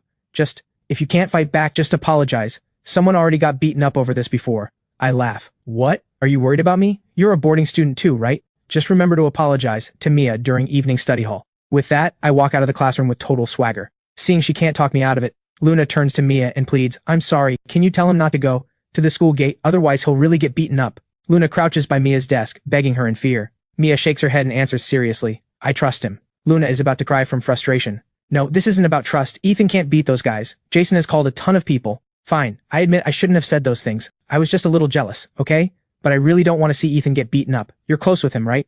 Talk him out of it. Mia hesitates, but eventually shakes her head and whispers, actually he called people too. Luna, anxious and frustrated, holds her head and mutters, then what do we do? She bites her lip and gets ready to head to the teacher's office, but Mia gathers her courage and speaks up. We can't go. He said we can't tell the teacher. Right now, Mia's eyes are unusually firm. In the past, when faced with situations like this, she wouldn't know what to do, but right now she believes she should trust me. If she tells the teacher now, all my preparations will be wasted. Luna explains anxiously, are you crazy? If this blows up, Ethan might end up getting expelled again. Mia takes a deep breath. She speaks calmly. That's exactly why we have to trust him. We can't tell the teacher. Luna's mouth falls open slightly. She stares at Mia in disbelief. In that moment, it feels like a dream. Meanwhile, on the path leading to the school gate, a few classmates beside me say, aren't you scared to walk out there? Those guys hang out with Jason a lot. I laugh. Where's Jason? No idea. He apparently went to the teacher's office to ask about homework. I'm a little surprised. Building an alibi. Leo Carter bursts into laughter. You're sharp, haha. No wonder you're a top student. But seriously, just lower your head and apologize. We're all classmates. No need to make things ugly. Want me to talk to Jason for you? I keep one hand in my pocket and don't say a word, walking straight toward the school gate. Soon I see several electric scooters and motorcycles parked along the roadside outside the gate. 7 or 8 guys who look like punks stand there smoking. Leo pats my shoulder and laughs. I'm out. Bye. Good luck. Sure enough, the moment Leo leaves, those smoking punks fix their eyes on me. They exchange smirks, and one with bleached blonde hair walks straight toward me. Hey you, come here. Other students leaving school jump in fright and quickly back away, not daring to come near. The blonde punk drapes an arm over my shoulder while smoking. You're the transfer student in class 4, senior year 3, right? I raise an eyebrow. I size up the group. They're really just those dropout kids from trade school types, only a few years older than me, riding their crappy electric scooters and step-through scooters to corner students at the school gate. I can't help laughing. Yeah. Are you the ones Jason Pierce called over? The blonde shakes his head with a smirk. Come on, we just want to talk. Honestly, an average high schooler would be scared in this situation, especially with these guys sporting dyed hair, tattoos, smoking, and 2 of them even holding metal pipes and buckets. It really is intimidating. But for someone reborn like me, it's almost comical. I laugh. Just you guys? I thought they called way more. The blonde sneers. Big Way said we're a few short. Another punk taunts. Who do you think you are? Acting all tough. We're not enough? Just as he finishes, over at the bus stop, Kevin's cousin mutters as he walks. Is it over there? Let's go, let's go. A huge wave of street guys waiting at the bus stop surges toward the punks like a tidal wave, leaving the surrounding students and even parents picking up their kids stunned. Parents quickly shield their children behind them. Even the security guard at the gate is dazed and shakily pulls out his phone to call the school leadership. The punks Jason called are completely stunned. Brother 6, is this really all of them? Just a few damn kids? You needed all of us for this? I thought it was something huge, but it's just a few dropout kids cornering someone at a school gate. Brother 6, having seen my photo, smiles. Ethan, right? Just these few? I had already seen Kevin's cousin's photo earlier, so I respond, I didn't expect just this many. Thought there'd be at least 15 or 20. The guy who said he'd beat me up deliberately went to ask the teacher about homework. He's not even here. You handle it however you want. Both sides are off-campus people anyway. If anyone asks, just say it's a traffic dispute. Brother 6 laughs heartily. Alright, head home first. He immediately surrounds the punk kids. Who sent you here? Come on, let's not block the gate, we'll talk over there. Then dozens of guys haul the punks aside to educate them. At this moment, Dean Price rushes to the school gate only to find no one outside. Wait, what's going on? Didn't someone say there was a fight at the gate? The security guard swallows. Yeah, it looked like a student got dragged off, and just as I was about to check, suddenly a huge crowd came out and pulled those punk-looking kids away. They went to the left, I think. Dean Price takes a sharp breath and asks, did any of our students get hurt? The guard shakes his head. I don't think so. The student seems to have left. Hearing this, Dean Price finally breathes a sigh of relief. He immediately sends a message in the school's homeroom teacher group chat. Second high homeroom teachers, there were outsiders loitering and fighting at the school gate. Ask your students if anyone knows anything, check if anyone got hurt. If so, notify me immediately. Right away, every homeroom teacher at second high starts privately messaging students to ask about the situation. That night during evening, study hall, class 4, senior year 3, is buzzing. Someone hiding at the gate took photos of the punks being hauled off, and then a huge crowd rushing out, scaring those punks half to death. Damn, badass. I thought Ethan was done for. Who could have guessed he's the real boss, calling in dozens of people, and all adults too. All the classmates are excitedly discussing it, suddenly impressed with me. Everyone used to think Jason Pierce was tough. Since back in year 2 he already gathered people at the school gate for gang fights with other classes. But who could have imagined that the top student transferred from first high is even more savage? Luna Knight sighs. She writes a note and tosses it over to Jason. After reading it, he's so furious he slams his books down. That night during study hall, Jason gets called to the teacher's office to stand and write a self-criticism essay. Meanwhile, in the study hall, someone suddenly shouts, Quick, look! That novel from first high about the dropout, someone posted it on the second high forum. Hey, this ID looks familiar. He says he transferred from first high to second high, so future updates will be on the second high forum. A whole group of girls instantly gets excited. Sophie Jenkins's eyes widen in disbelief. She turns to Mia in the back and whispers, the author says he transferred from first high to second high. She instinctively glances at the empty seat next to Mia. She expects Mia to be shocked, but instead Mia just nods. Sophie blurts out in shock, It really is Ethan Walker! The whole classroom turns to look. The room erupts. Ethan really wrote it? Oh my god, wasn't it supposed to be his classmate? Wait, the only transfer from first high is him, right? Luna smiles. Then it has to be him. Luna and Mia exchange a look, as if confirming something. Right then, Tina Reed runs up to Luna and whispers, What do we do? Should we go apologize? Even Jason Pierce couldn't take him on. Will Ethan send people to beat us up? Luna sighs. He won't. But you should still apologize. Write a few hundred-word apology letter. Tina nods immediately. She quickly pulls out a notebook, tears off a page, and starts writing the apology. After the first period of evening study hall, Tina nervously approaches Mia and stammers, I'm sorry, I shouldn't have said those things today. She hands over the apology letter. Luna also says seriously, I'm sorry too, but I've made up my mind. Hearing this, Tina freezes. Mia looks up blankly. Luna gathers her courage and smiles. Let's compete fairly. Let's see who can win Ethan Walker's heart. Sophie's mouth drops open. She stares at the two of them, frozen. Mia is also stunned. She never imagined a guy like me would actually like her. Suddenly she feels dizzy, as if she's floating in space. The next day, when I arrive at school, I'm already the man of the hour as I walk down the school path. Students whisper and shoot glances at me, but no one dares to greet me directly. When I get to the school cafeteria, I happen to run into Leo Carter. He swallows awkwardly. Big E, I'm sorry, I'm not actually that close with Jason really. I tried to talk him out of it yesterday, but he wouldn't listen. Leo has heard everything. The guys Jason called yesterday didn't teach me a lesson, instead they got taught a lesson by other people. I laugh. That's not what you said yesterday. After that he keeps calling me Big E this and Big E that, constantly praising my novel. Are there demon sorcerers or evil spirits in that spaceship? I think to myself, this guy's quite something too. What are these anime spirits he's talking about? I don't bother responding. Back in the classroom, I'm instantly surrounded by classmates. Yes, fine, I'll come clean. I wrote the novel. I laugh as I speak and head back to my seat. The moment I sit down, I'm surprised to find a serving of fried rice noodles and a bottle of milk on my desk. I poke Sophie Jenkins in front of me. Who put this here? Sophie glances at the empty seat of the English class rep. Probably Luna bought it for you. Right then, Mia also walks in carrying a bag of breakfast and a few textbooks. The moment she sits down, I hand her the fried rice noodles and milk, then swap them for the noodles she bought.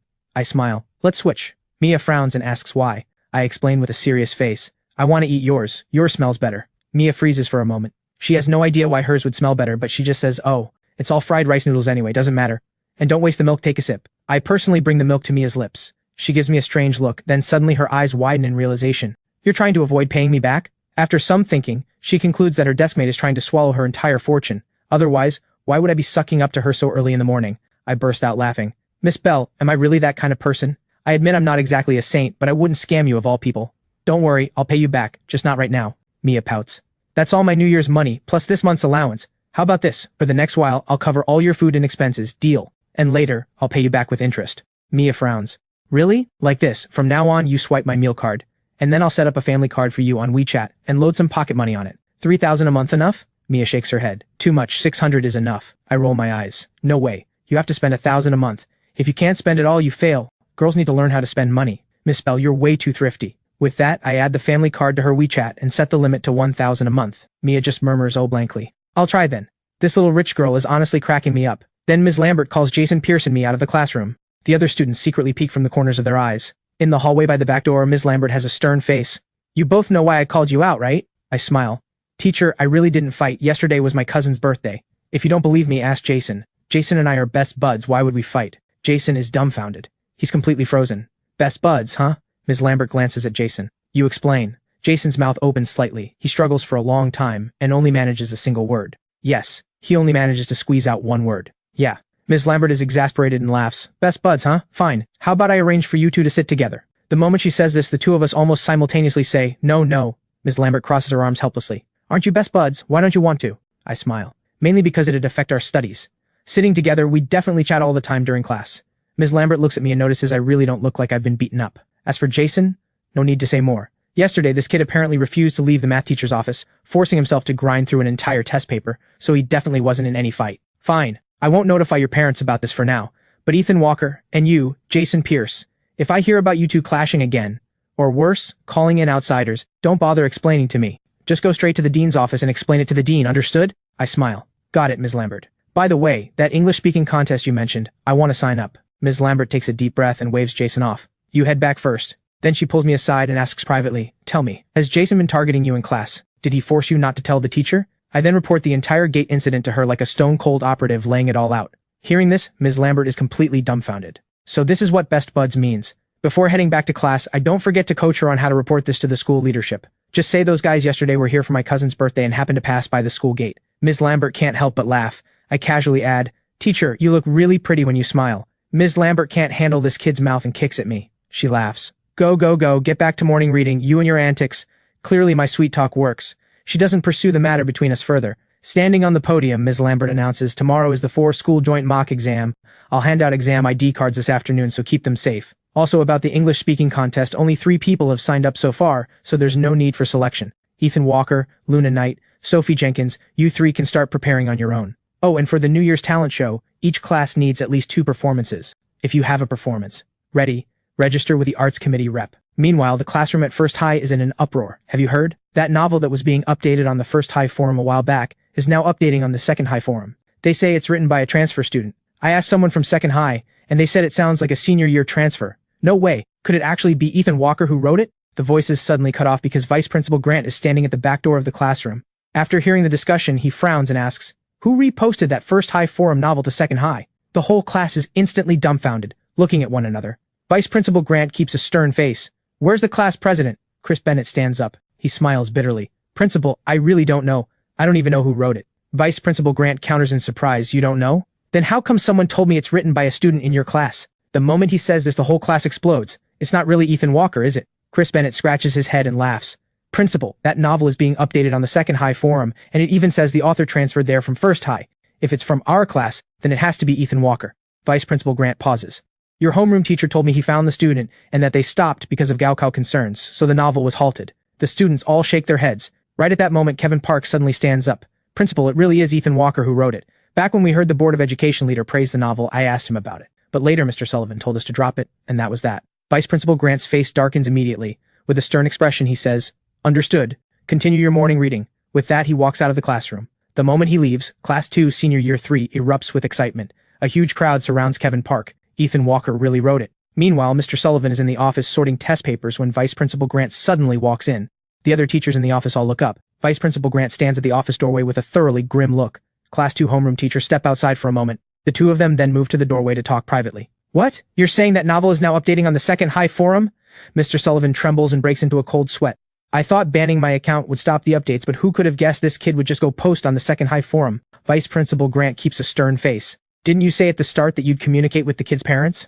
That the updates stopped because it was affecting his studies? But your students are saying that the student who dropped out is the one who wrote it. Mr. Sullivan smiles awkwardly. Well, Vice Principal Grant snaps Mr. Sullivan. Oh, Mr. Sullivan, don't think I don't know. You deliberately avoided saying it's the student who dropped out after fighting with you, didn't you? What are you so afraid of? Even if that novel is written by him, so what? Just say it directly. Now you've put me in such a tough spot. How am I supposed to explain this? I specifically told the Board of Education leaders that academics come first, so updates were paused. In a few days, the board leaders are going to second high to observe classes. Don't you know what's at stake right now? First high, second high, experimental high, and washi high are all competing for the provincial key demonstration school title. We absolutely cannot leave a bad impression on the leaders. Find a way to get this student to take down the novel immediately, or get him to come back and update on the first high forum. Mr. Sullivan's mouth falls open. He's stunned. Vice Principal Grant continues with a grave expression. Mr. Sullivan, I remember you're applying for senior teacher certification this year, right? If this incident makes first high a laughingstock, you know exactly how severe the consequences will be. Hurry up while not many people know about it yet. Handle it immediately. Either get him to come back to the first high forum, or get him to stop updating altogether. Otherwise, isn't this humiliating? Should have just said it was written by an outsider from the start. Mr. Sullivan grits his teeth. Vice Principal, this was my mistake, rest assured I won't let first high lose face on my watch. Vice Principal Grant finally looks satisfied, then turns and walks away with his hands clasped behind his back. During the third period, Mr. Sullivan addresses the students. Before class, I want to discuss something with everyone. Who here is closer with Ethan Walker? The students look at one another. Finally, Kevin Park raises his hand and laughs. Sir, I'm pretty close, someone else mutters quietly. Jessica Lane. Mr. Sullivan's eyes light up. That's right, Jessica Lane, you're close with Ethan Walker. Help me ask him, why did he suddenly stop updating the novel on the first high forum? Can he come back to the first high forum and stop writing on the second high forum? Jessica Lane hesitates. Sir, but he's studying at second high now. Isn't it normal for him to update on the second high forum? Why come back to first high? Mr. Sullivan replies, just persuade him, tell him classmates love reading it, aren't you two friends? Either way, writing here or there is the same thing. While I'm seriously studying in class, I suddenly receive a message from Kevin Park. Ha ha ha ha, this is going to be good. The principal came to our class today asking about your novel, and Mr. Sullivan told Jessica Lane to reach out to you and ask you to come back and update on first high. I tease back. I already unfriended Jessica Lane.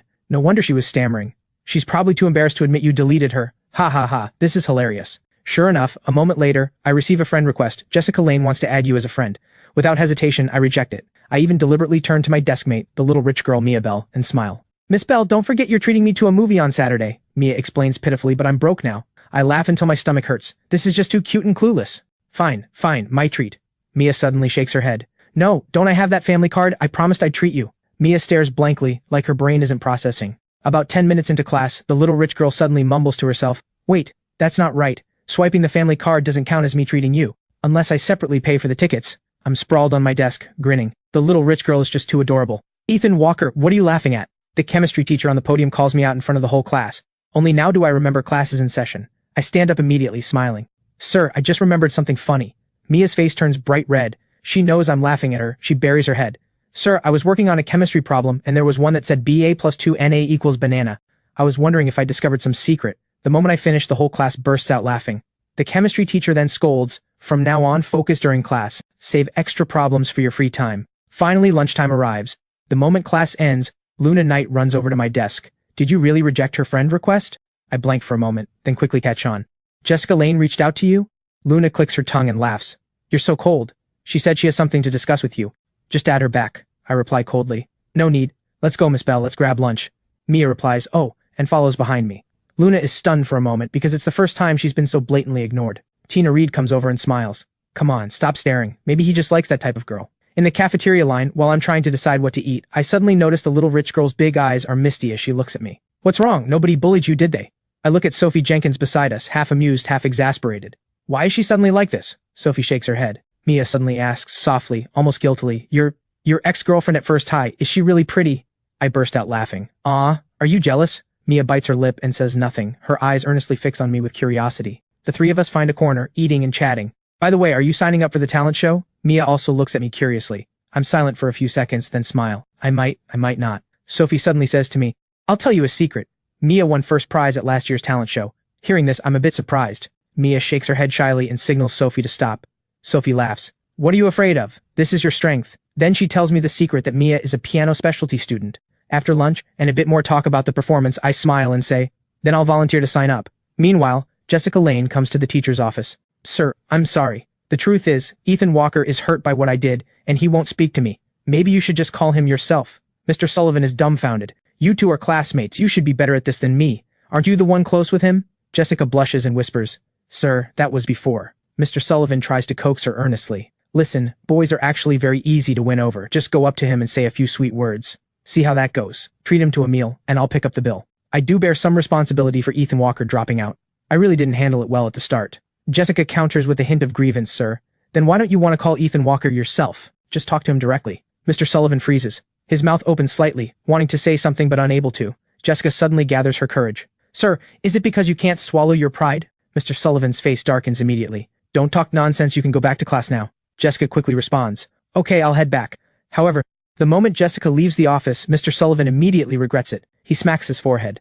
This, Mr. Sullivan grits his teeth. He finds the student contact list on his computer and stares at the string of phone numbers, but he can't bring himself to press the call button. After hesitating again and again, he can only call in my old deskmate Kevin Park. Kevin walks into the office and stands at attention.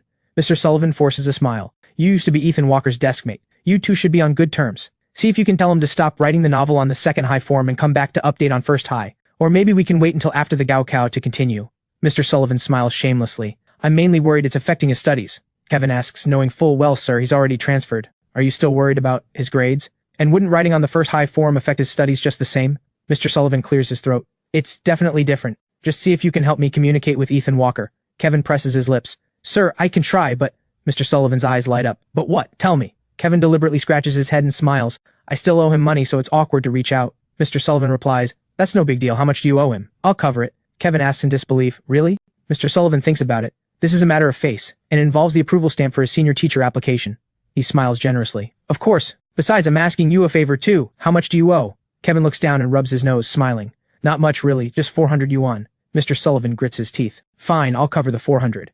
You talk to Ethan Walker and tell him it's best, and I mean best, that we wait until after the Gaokao to continue the novel. Even though he's transferred, as a teacher, I'm worried he'll mess up the Gaokao. After all, this is a major life. Kevin holds back a laugh. Sir, it's possible, but I can't guarantee anything. Forget it, I'll just pay him back when I have money myself. Mr. Sullivan immediately whips out his phone with a generous smile. Here, let me scan your code. Just help me persuade him. You don't have to pay this back, but you have to put real effort into it. Really, this is seriously hurting his studies. Kevin grins. Sir, are you sure I don't have to pay you back? Mr. Sullivan smiles. No need, I'm a man of my word. Alright then, I'll give it a try. Mr. Sullivan actually transfers the 400 yuan right then. Sir, I'll head back to class now and I'll let you know once Ethan Walker replies. Alright, you go ahead. The moment Kevin steps out of the office, he immediately sends me a message. Ha ha ha ha, you won't believe this. Mr. Sullivan just gave me 400 yuan to talk you out of writing the novel. Looks like Mr. Sullivan really is desperate. The corners of my mouth lift up. I mutter. Gotta post a new chapter tonight to celebrate. That night, back at home, while everyone else is reviewing for tomorrow's 4-school joint mock exam, I'm researching how to register a TikTok shop store. I remember in a few years, e-commerce will see a massive wave. Opening an online store now isn't exactly being first to the table, but it counts as second or third in line. At least it's before the e-commerce boom crushes brick-and-mortar businesses. As for what to sell, I'm not planning to build a long-term brand. I want to make a quick fortune in the short term. So I pick a very niche and overlooked industry, selling mogu lingerie, but I'm still a student, so I have to keep things low-key. Luckily, I just turned 18 last month, meeting the ID requirement to register a store. Suddenly, Kevin sends a message. Holy crap, Ethan Walker, your account got hacked. Ha ha ha. No, I'm planning to open a store and sell this stuff. No, you must be hacked. In Kevin's memory, I'm the definition of a no-game straight guy, plus a science top student. He can't possibly imagine that I would send him pictures of mogu lingerie. The wildest part is that I even say I want to sell it. The thing is, right now, I really don't have many close friends. So I just send Kevin the lingerie photos and ask him to help pick the samples. By 10 at night, I finally finalize the samples, upload all the product photos, then work through some test papers and fall asleep. Early the next morning, I arrive at the classroom. Soon after, the proctor walks in. Leo Carter suddenly smiles at me. Hey Big E, how's your Chinese? Decent, barring surprises I should be ranked first in the grade. Leo gives a thumbs up and laughs. Killer. But the moment he says this, a familiar voice cuts in. Top of the grade, huh? Just don't get caught cheating by me. I look up and freeze. The proctor turns out to be Dean Hall from First High. Only now do I remember. The 4-school joint mock exam has teachers from the 4 schools cross-proctoring. Alright, put away all your books and study materials. If I catch anyone with cheat sheets or copying, your test papers will be confiscated. I don't know about Second High, but at First High, cheating means notifying parents. After saying this, Dean Hall doesn't forget to shoot me a side glance. The moment I get the paper, I start writing immediately. An hour goes by in a flash. Sir, can I turn in my paper early? I smile slightly and raise my hand. I glance at the clock on the wall. 45 minutes are left. No need to keep sitting here. Dean Hall, the second high proctor today, smiles. Way too early. Everyone remember you can't turn in papers in the last 30 minutes of the Gaokao, but in the end I time it perfectly to turn in my paper exactly 30 minutes before the cutoff. Dean Hall collects my paper and pulls me aside. He frowns. That novel on the first high form, you wrote it? I never heard you had this kind of talent. Why didn't you show it before? I smile slightly. Dean, I heard the Board of Education leaders praised me. Remember to tell the leaders I'm at second high now. Dean Hall's face darkens. A few compliments and you're getting cocky? Let me tell you, the Gaokao is what matters. All day you waste time on useless stuff. Total waste of time. I respond slowly. Right. You're absolutely right, Dean. If there's nothing else, I'll head off. Maybe I'll go write a couple chapters. Perhaps the Board of Education leaders are waiting for an update. Dean Hall is fuming. This kid really knows how to rub salt in the wound. After I leave, he immediately pulls out his phone and sends a message to Mr. Sullivan. Your student is going to be the death of me, writing some lousy novel and acting like he's some big deal. Handle it now. Mr. Sullivan replies, Dean, I've been thinking. Since he won't take it down on his own, let's hold a creative writing contest at school. With so many students at first high, surely at least one can outdo him. Once someone writes better than him, the problem solves itself. Dean Hall's eyes light up. That's actually a great idea. I'll suggest it to the principal. First high moves fast. After the Chinese exam, every homeroom teacher has already sent out the notice. Submissions are accepted in novel form, with gold, silver, and bronze prizes to be awarded by the principal himself. Outstanding works will be added to the school library collection. Since the contest covers years 1 and 2 as well, quite a few students respond enthusiastically, posting their creations on the school forum. Several students start writing novels right away. I heard First High is holding some kind of writing contest. Sophie Jenkins freezes mid-bite and instinctively glances at me sitting next to Mia. I heard about it too, ha ha ha, this is hilarious. We chat about the exam for a while. You can prepare ahead for essays on environmental governance. I feel like it's very likely to be a topic, since the news has been talking about environmental governance a lot, and recycling and that kind of thing. Sophie can't help but praise me. Wow, you're amazing, no wonder you're a top student. Can all First High students predict exam topics like this? Mia pulls out her phone while eating. I laugh, amused.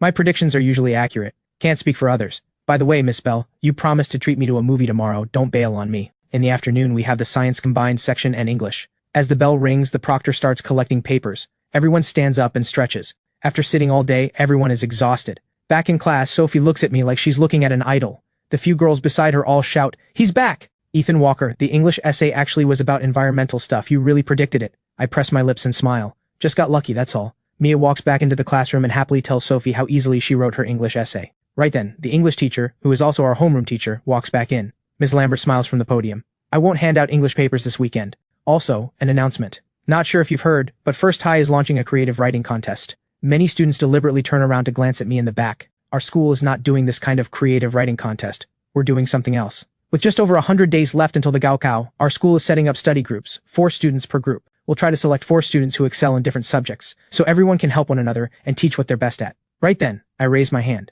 Ms. Lambert, I actually have an idea. The study group concept is being implemented at many schools, but the results are disappointing. I suggest we modify the 4-person group, make it flexible in size, and have students teach. If you find a session helpful, you listen. This way, everyone can play to their strengths and reinforce their own knowledge while teaching others. Students with weak areas can also choose more outstanding peer teachers instead of being limited to those in their own group. The moment I say this, many classmates nod. No wonder he's a top student. Hits the nail on the head. Friday's dismissal is filled with laughter. Clearly the arrival of the weekend has everyone in a great mood. But what comes next surprises me. The little rich girl Mia actually takes the bus home. No wonder classmates were dumbfounded after graduation. No one knew her family was that wealthy. In the blink of an eye, it's Saturday morning. I've arranged to meet Mia at Wanda Plaza at 2 in the afternoon. For this date, I prepare thoroughly. I buy 2 cups of milk tea and a delicate little bracelet as a gift. After a while, I spot a familiar figure approaching from a distance. The little rich girl wears a white dress holding a small white handbag. At 1.63 m, wearing little heels, she has a very elegant look overall. Even with no makeup, not knowing how to apply it yet, and still wearing her glasses, you can already tell she's a beauty in the making. This is the first time I see her out of uniform. The little rich girl asks shyly, "Does it look good?" She nervously fidgets with her fingers. I burst out laughing. "It looks great. Here's your milk tea and a gift for you." Mia shakes her head as she takes them. I push the box right into her hands and smile. "Open it.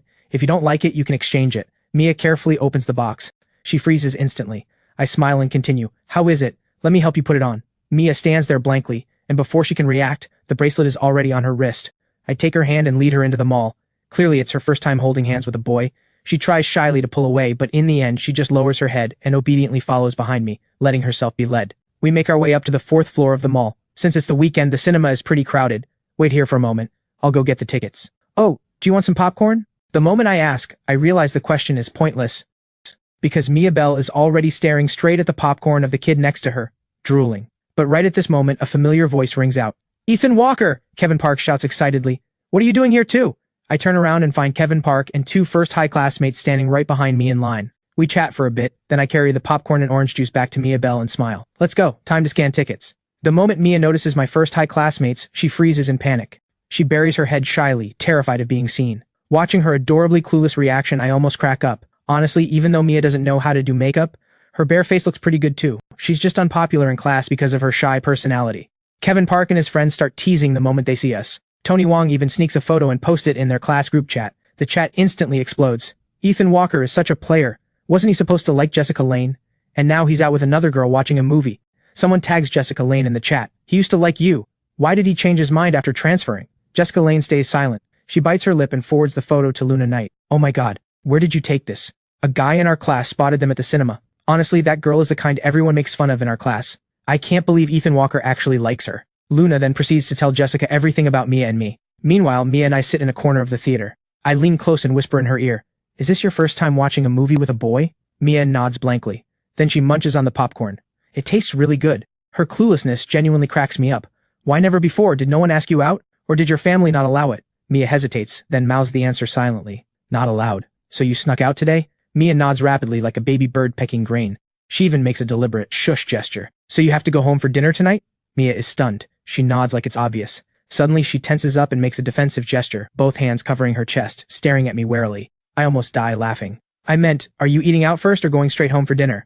I'm not asking if you're going home tonight. Only now does Mia realize she misunderstood. Her ears turn pink with embarrassment. She lets out a quiet, oh, this little rich girl really is too cute. But it's a good thing. At least she knows how to protect herself so she won't be tricked easily by guys. The movie ends at 5:30. After parting ways with Mia, I don't head home right away. Instead, I send Kevin a message and arrange to grab dinner nearby. I smile. Honestly, I called you because I need a favor. Your cousin still works as a manager at the internet cafe, right? Kevin pauses. Huh? You need backup again? Who did you piss off this time? I shake my head and smile. No fights. I want to hire people to buy stuff from my online store so I can boost my sales numbers. I explain the commissions and how it works. The weekend flashes by. Kevin moves fast. He brings in over 30 people right off the bat.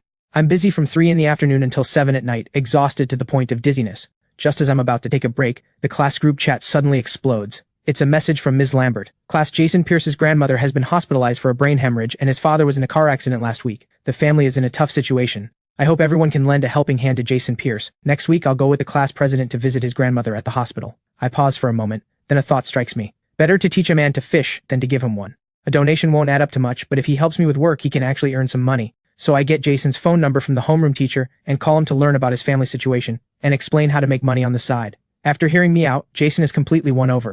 He wants to start the business with me right away. The next morning is all about reviewing the 4 school joint mock exam papers. After lunch, someone suddenly taps my shoulder. I look up and find Mr. Ross, the Chinese teacher, standing at the classroom door. He smiles. The 4 school joint mock exam results are out. You really pulled it off. Second High has only 2 perfect score essays in total and one of them is yours. Plus you ranked 4th in Chinese. My eyes light up. Not bad. But what do I do if I didn't get the school top spot? After all, I bragged earlier about telling the teacher to leave me alone in class. Mr. Ross then gives me a half smile. We'll see when the full results come out. By the way, that novel of yours, you're sure you wrote it yourself? No plagiarism?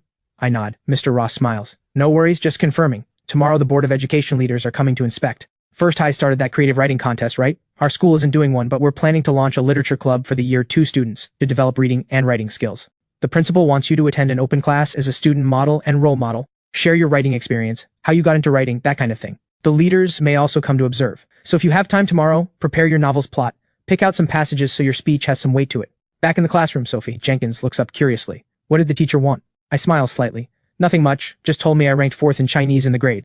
Instantly the surrounding classmates crowd around in excitement. I tell them our school has only 2 perfect score essays in total, and I have one. Everyone looks at me with envy. Hey Ethan Walker, have you seen the school's creative writing contest from this past week? It's hilarious. They set up a popularity ranking with votes, and you'll never guess who's number 1. Greg Yates can barely contain his laughter. It's you. More precisely, your novel. The vote count completely crushes 2nd place. Number 2 through 10 combined still can't beat your votes. Meanwhile, in the office, Vice Principal Grant from First High is huffing in fury. He yells at Mr. Sullivan over the phone. Go look at what's happening online right now. All the others combined can't even match his vote count alone. This is absolutely ridiculous. Mr. Sullivan opens the page online and takes a look. He's stunned, speechless. The next 9 rankings combined cannot beat the first place's vote count. Mr. Sullivan stammers nervously. No, VP Grant, listen to me. This ranking is definitely inaccurate, it's meaningless. Ethan Walker already dropped out, he doesn't qualify under our contest rules at all, so this is not worth referencing. Vice Principal Grant laughs sarcastically. Sullivan, oh Sullivan, are you really this dense or just pretending? Does that matter? Look at how this looks right now. Immediately, right now, I want to see a novel that can match Ethan Walker's and knock him off the top spot. Mr. Sullivan takes a deep breath. Suddenly an idea strikes him. Wait, VP Grant, I just had an idea. What if we get a teacher to write one and snatch the top spot away? What do you think? Vice Principal Grant hesitates, then asks back. You want a teacher to write it? Mr. Sullivan smiles. Ms. Liu has published a book before, she can definitely handle. Vice Principal Grant shakes his head. No way, that's just cheating. A teacher beating a student doesn't sit right, Mr. Sullivan laughs. Of course not Ms. Liu writing it directly. She'll mentor a student one-on-one. Vice Principal Grant waves his hand. Forget it. No need to make a fuss. The leaders probably already know about the kid's transfer, since the kid wrote about it himself. Just delete that ranking. Then we issue a formal statement, limiting entries to current students only. I open the first high form and take a look, then smile in surprise. Yeah, it's true, let me see if I can leave a comment. But the moment I type a line and hit send, a notification pops up. The post is gone. Greg Yates pauses next to me. No way, let me see. Holy crap, this post really got deleted. I laugh. Of course it got deleted. With my book on the list, it definitely doesn't fit their rules. Right at this moment, someone shouts excitedly from the classroom door. The joint mock exam rankings are posted at the stairwell. Many students rush out. The teacher will hand out the score sheets in class anyway. What's the rush? Right, Miss Bell? I turn to look at Mia Bell. She nods rapidly, but still drags Sophie Jenkins along and squeezes through the crowd to check her score. You just nodded, though. Why did you still run over? I'm half amused, half exasperated. The bell finally rings. Ms. Lambert speaks slowly. Everyone come back, stop looking. The board only shows the top 100 in the grade. If you can't find your name, you didn't make it. Several boys laugh. I knew it, no wonder I couldn't find mine. Once everyone is seated back in the classroom, Ms. Lambert smiles from the podium. Whoever I call, come up and get your score sheet. Ethan Walker, 136 points, first in class, third in grade. Luna Knight, 136 points, tied for first in class, tied for third in grade. No wonder he's a first high top student, ranks first the moment he arrives. Everyone looks at me with envy. These are your English score sheets. The teachers for each subject will bring scores during class. But as your homeroom teacher, I have a surprise for you. The grade-wide top score in Chinese is in our class. The class erupts in excitement. Sophie Jenkins turns back to look at me. I wave my hand. Not me, I'm fourth. But the next second, Ms. Lambert smiles. It's you, Ethan Walker. Instantly, every student turns to look at me. Didn't he just say he was fourth? A few classmates overheard what I said earlier. Ms. Lambert looks puzzled. Who said he was fourth in the grade? A classmate laughs. The Chinese teacher came by earlier, seems like he said fourth. Ms. Lambert immediately corrects, he is the grade's number 1. Thunderous applause breaks out, even Mia Bell looks at me with admiration. I rub my nose and smile. Just lucky. I can't exactly say this is my second time taking it, right? Ms. Lambert smiles. Alright, when the Chinese teacher comes in next class, he'll go over Ethan Walker's perfect score essay with you. Meanwhile, in a first high classroom, the Chinese teacher is handing out test papers. Students who get theirs immediately start chattering. Holy crap, you're amazing, 53 on the essay. The Chinese teacher suddenly sighs.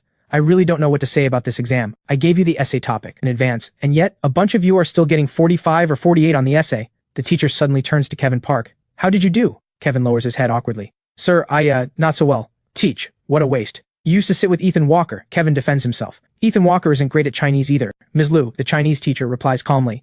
Originally, since he transferred, there's no need to track him, but the kid is genuinely impressive. He ranked 4th in Chinese in the 4-school joint mock exam, and his essay got a perfect score. Kevin's jaw drops. No way, Ms. Liu. I remember Ethan Walker wasn't good at Chinese. Did he hack the system at second high or something? Ms. Liu rolls her eyes and laughs.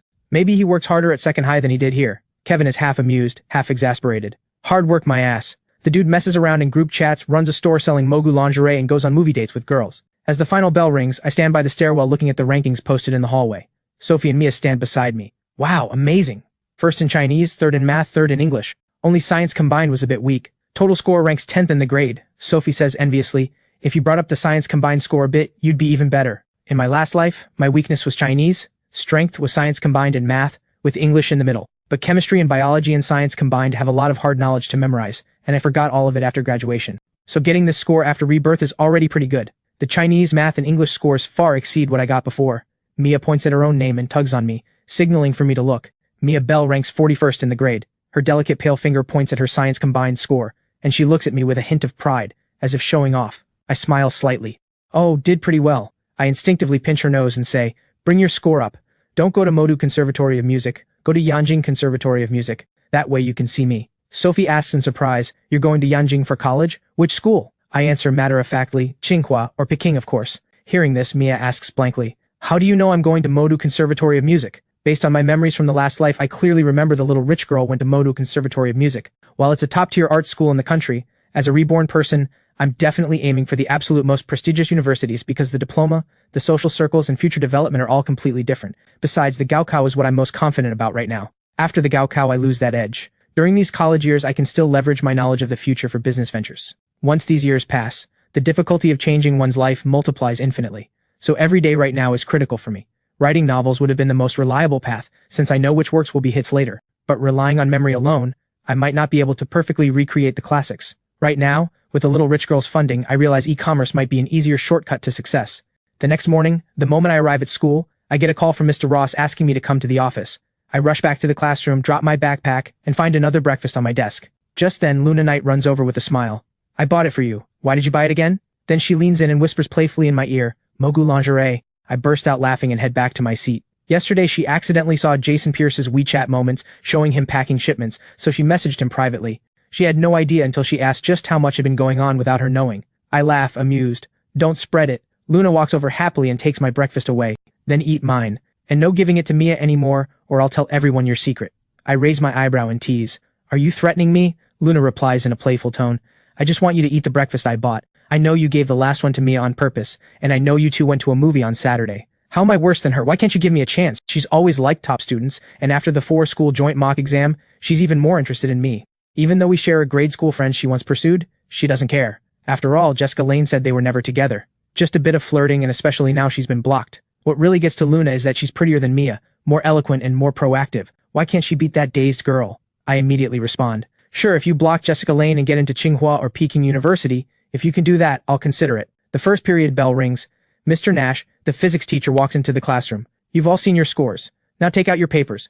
By the way, where is Ethan Walker? I raise my hand. Right here, sir. You're targeting me, aren't you, kid? You ace Chinese, math, and English, but science combined isn't up to par. With that, Mr. Nash starts going through the test paper. He's clearly the highly efficient type of teacher. By the second period, I see leaders inspecting the school. They come to our classroom door and ask, the student who transferred here from First High that you mentioned, he's in this class, right? Then Dean Price walks over with a smile, greets Mr. Nash, then calls out, Ethan Walker, are you here? Come out for a moment. I stand up, instantly drawing every classmate's gaze. I walk slowly out of the classroom and politely nod to the teachers. Hello, sir. Dean Price says to me, don't be nervous. This is Director Song from the Provincial Board of Education, and these are all leaders from the board. Director Song laughs warmly. You're the one who wrote Campus Dropout on the First High forum, right? Not bad, not bad. I heard you transferred from First High, so you must know both schools well, and your grades are good too, right? Apparently because of that, Dean Price quickly cuts in. A fight. This kid has a hot temper, but his grades are excellent. Top 10 in the grade at First High and top 10 in the grade at Second High in the 4-school joint mock exam. Director Song smiles. Fighting is definitely wrong. Let me ask you one question. What do you think is the biggest difference between First High and Second High? Which school has a better learning atmosphere? The moment he finishes, Dean Price freezes. He looks at me nervously. I pause briefly, then speak. Well, it's like this. I think First High has more academic pressure, but I prefer Second High. Hearing this, Dean Price flashes a wide 8-tooth grin. Oh, can you be more specific about why you prefer Second High? Studying at First High, it felt like I wasn't studying for myself, but for the school, for my parents, for the so-called duty of not letting them down. This mindset puts huge pressure on students, and creates a sense of resentment too. For example, when I was at First High, my homeroom teacher said more than once, and the dean said the same thing, don't disappoint your parents' expectations. Right now, studies are the most important thing.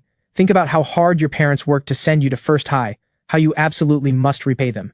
I think filial piety is important, and so is repaying your parents, but constantly drilling this concept into students is harmful to teenage mental development. We end up studying for others. But at Second High, it's different.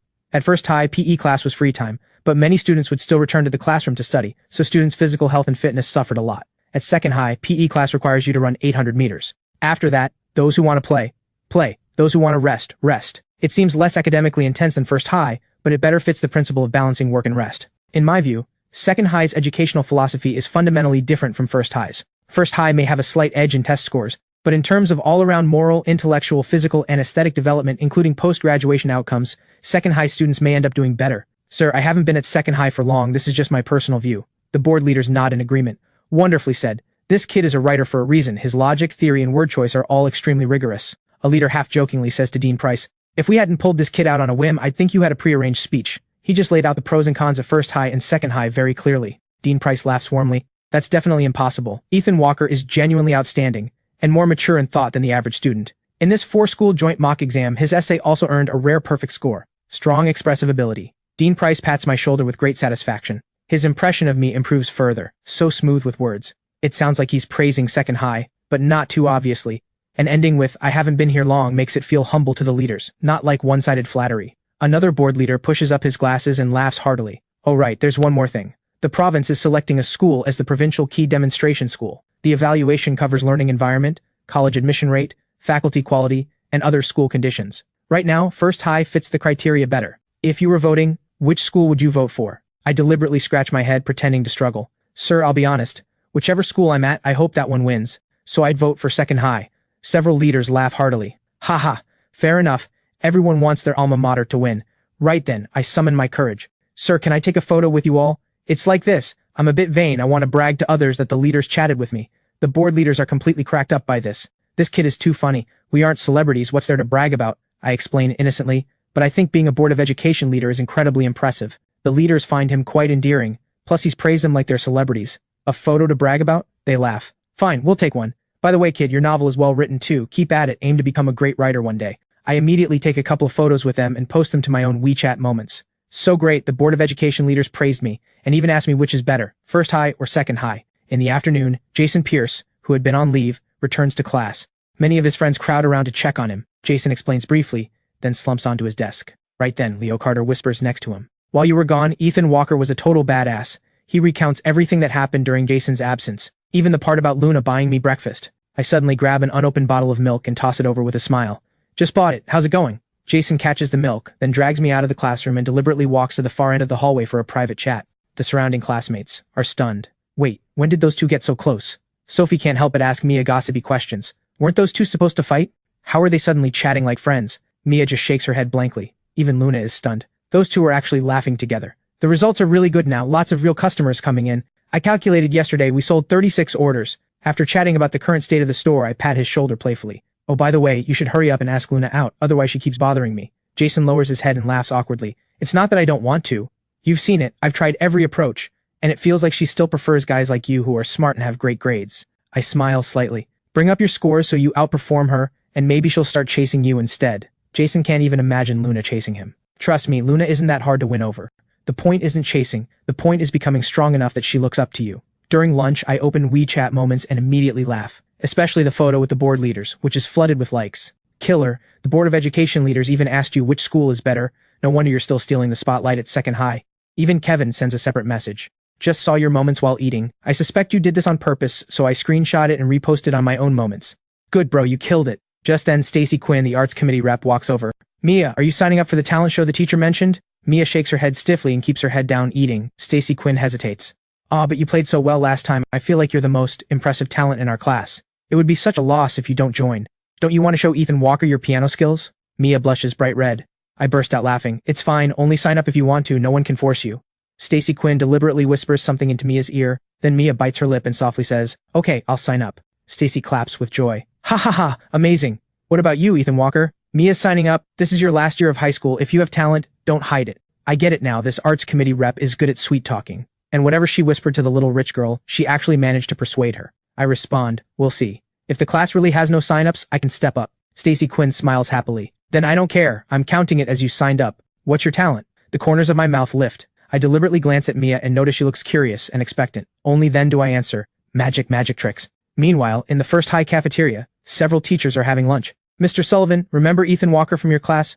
I heard he's making a name for himself at Second High. Even the Board of Education leaders took photos with him. Does he have connections at home or something? Mr. Sullivan, homeroom teacher of Class 2, Senior Year 3, frowns slightly. What do you mean, Board of Education leaders? Mr. Jensen, sitting nearby, laughs. You don't know. I only saw it because my student reposted it. Mr. Sullivan then sees my WeChat moments post. He's stunned, speechless. I really had no idea. He never heard the kid had this kind of connection.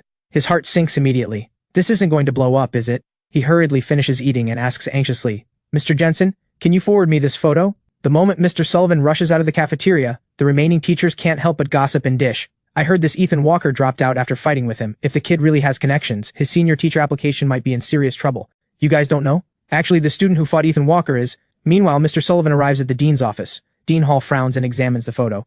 They are indeed senior leaders, and the background looks like it's inside Second High. He then calls a friendly teacher at Second High to find out what happened. After hanging up, Dean Hall has a complicated expression. The leaders know the student transferred from First High, and they deliberately pulled him out of class to ask about the differences between the two schools. The kid said whichever school he attends, he hopes that school wins the demonstration school title. Mr. Sullivan finally breathes a sigh of relief and returns to his office. But right then, the dean's office phone rings. After taking the call, Dean Hall is completely shaken. The principal personally called to order that all senior year 3 classes must hold PE class, and during class students aren't allowed to return to the classroom. They have to stay outside for exercise. What really chills him is that a Board of Education leader tipped them off, saying second high does this better than first high. Dean Hall is genuinely scared. He never imagined one student could nearly cause this much trouble. If this really affected first high's chances at the demonstration school title, the consequences would be devastating. Then an idea strikes Dean Hall. He pulls up my parents' phone number and calls. Hello, are you Ethan Walker's parent? I'm the dean from First High, we met once before. Your child's file is still at our school. I'd like to visit and check in on how he's doing after the transfer. Could you send me your address and I'll bring it to your home? I'm mainly worried his grades may have suffered from the transfer, so I'd like to chat about his situation.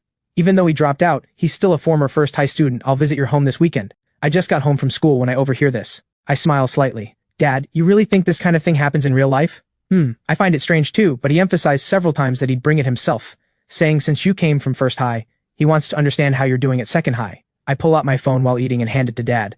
Mr. Walker glances at his son's WeChat moments in surprise. You took a photo with Board of Education leaders? Could it be that the First High Dean wants to see you because of this? I nod in confirmation. After dinner, I head back to my room, which is the perfect time to post a new chapter of my novel. The next morning at school, I catch some major gossip. Apparently someone took the Zhongda joint entrance exam and got into Zhongda University without needing the Gaokao. I muttered to myself. Better to just study hard and take the Gaokao. Back in the classroom, the moment I sit down, I hear Leo Carter announce excitedly. Great news everyone, yours truly is going to Zhongda University. The crowd surrounds him. Don't tell me you took the joint entrance exam? Leo smiles smugly. How did you know? My dad just messaged me, haha, the Gaokao is just a formality now. Many gasp in amazement. Wait, how did you pass? Leo replies with a grin. That's a secret I can't share. I burst out laughing and crook my finger at Leo. He proudly takes Sophie Jenkins' seat. What's up, top student, jealous? Maybe we'll end up at the same school. I haven't decided on a major yet. I lean in and whisper, if you're lucky, there's still time. Leo looks shocked. What the hell? You mean I got scammed? How is that possible? We took the exam in the Zhongda campus's digital classroom, organized by the school itself. How could it be fake? I sigh and shake my head, then look up the Zhongda admissions office number. Here, look at this number. Leo says smugly, my dad already called. The corners of my mouth lift. I smirk. Your dad called the number from a flyer they were handing out. Of course it'll check out fine. You need to look up Zhongda's official website online, but it's still early. No one may answer yet. Wait until 9 o'clock and call again. Meanwhile, in class 2, senior year 3 at First High, Jessica Lane cheers excitedly while holding a Zhongda admissions list. Out of 201 students, the school admitted 21, and she's one of them. She even invites everyone to her place for a feast and party. However, Kevin Park is a bit shocked. How could Jessica possibly pass the Zhongda joint entrance exam? Something feels off, so he immediately messages me. I reply calmly, haha, what a coincidence. A classmate of mine also got admitted, but he's already crying right now. Kevin reads the message and looks up. The classmates are already crowding around Jessica congratulating her. Kevin can't help but speak up with a hesitant laugh. This might come off harsh, but is there any chance this is fake? The room freezes. Jessica frowns. Kevin, what are you implying? Kevin shakes his head. I mean, is it possible Zhongda doesn't even have a joint entrance exam? Jessica scoffs. How could that be? We took the exam at Zhongda's campus, everyone paid the fees, and we had to take a registration exam first. Only those who passed the registration exam could take the joint entrance exam, and the joint exam was very strict. Didn't you hear what I said earlier? Less than 1 in 10 got admitted. Jessica's good friend chimes in with a laugh. Right, how could it be fake? You're just jealous. Let me tell you, Kevin, you'll never get into Zhongda in your life. Kevin originally didn't want to be too harsh, but Cindy Lloyd's comment crosses a line. He says directly, I just asked Ethan Walker and he said the Zhongda joint entrance exam is fake. The room goes blank. The next moment, Cindy grits her teeth. Who does Ethan Walker think he is? He's definitely jealous too. Jealous of our Jessica. I always thought he wasn't a good person. He started the fight, got disciplined, and dragged Jessica down with him. Just then a classmate suggests, why don't we just call Zhongda's admissions office? If she's really admitted, they should be able to confirm. Jessica quickly finds a photo on her phone. The bottom right corner shows the Zhongda admissions office number. Hello, is this the Zhongda admissions office? The whole class listens nervously. This is the Zhongda admissions office. How can I help you? Cindy quickly speaks up. I want to ask, did your school hold a joint entrance exam, an early exam where you can be admitted without taking the Gaokao? The voice on the line politely smiles. Oh yes, there is such a thing, but spots are limited, and it's already over now. The room erupts. Cindy and Jessica don't forget to mock Kevin. You and Ethan Walker are just jealous. You didn't get in, so you call ours fake. Kevin is also confused. Wait, Ethan Walker clearly said it's fake, so why does the call confirm it? Kevin frowns. Something must be off. He immediately searches online for Zhongda's admissions office number, then calls during break. The reply he gets is, Zhongda has not held any joint entrance exam, and there's no such thing as early admission. The fees you paid, you've definitely been scammed. Report it to the police immediately. Our school leaders have already started investigating. Kevin laughs. The number they called must be fake. He returns to the classroom. Mr. Sullivan happens to be at the podium going over problems. Sir, I'm not sure if I should mention this, I just made a call. And Jongda says they didn't hold any joint entrance exam, it's a scam. Mr. Sullivan frowns. What scam? What Jongda joint entrance exam? Who told you Jongda holds one? Kevin laughs amused. I didn't say it, someone in our class said they got early admission to Jongda. Cindy snaps back exasperated. Sir, Kevin is just jealous of Jessica. She already called and confirmed, why is he still on this? Kevin laughs. Jealous of what? I called and confirmed there's no such joint entrance exam, and they said the exam fees you paid were stolen by scammers. The reason you took the exam on Jongda's campus is because they originally partnered with the education agency, and they didn't expect this kind of fraud. The school leadership has already reported it to police, and you're still here calling me jealous. Jealous my ass, Jessica says, exasperated. Didn't we just call and ask? Why are you being so annoying? Did Ethan Walker say something to you again?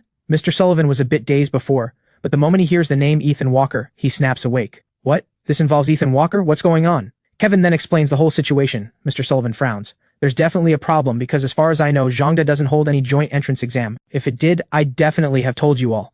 Jessica feels totally wronged. Sir, we just called the Jongda admissions office and they said it was real. I can't believe she trusts whatever Ethan Walker says.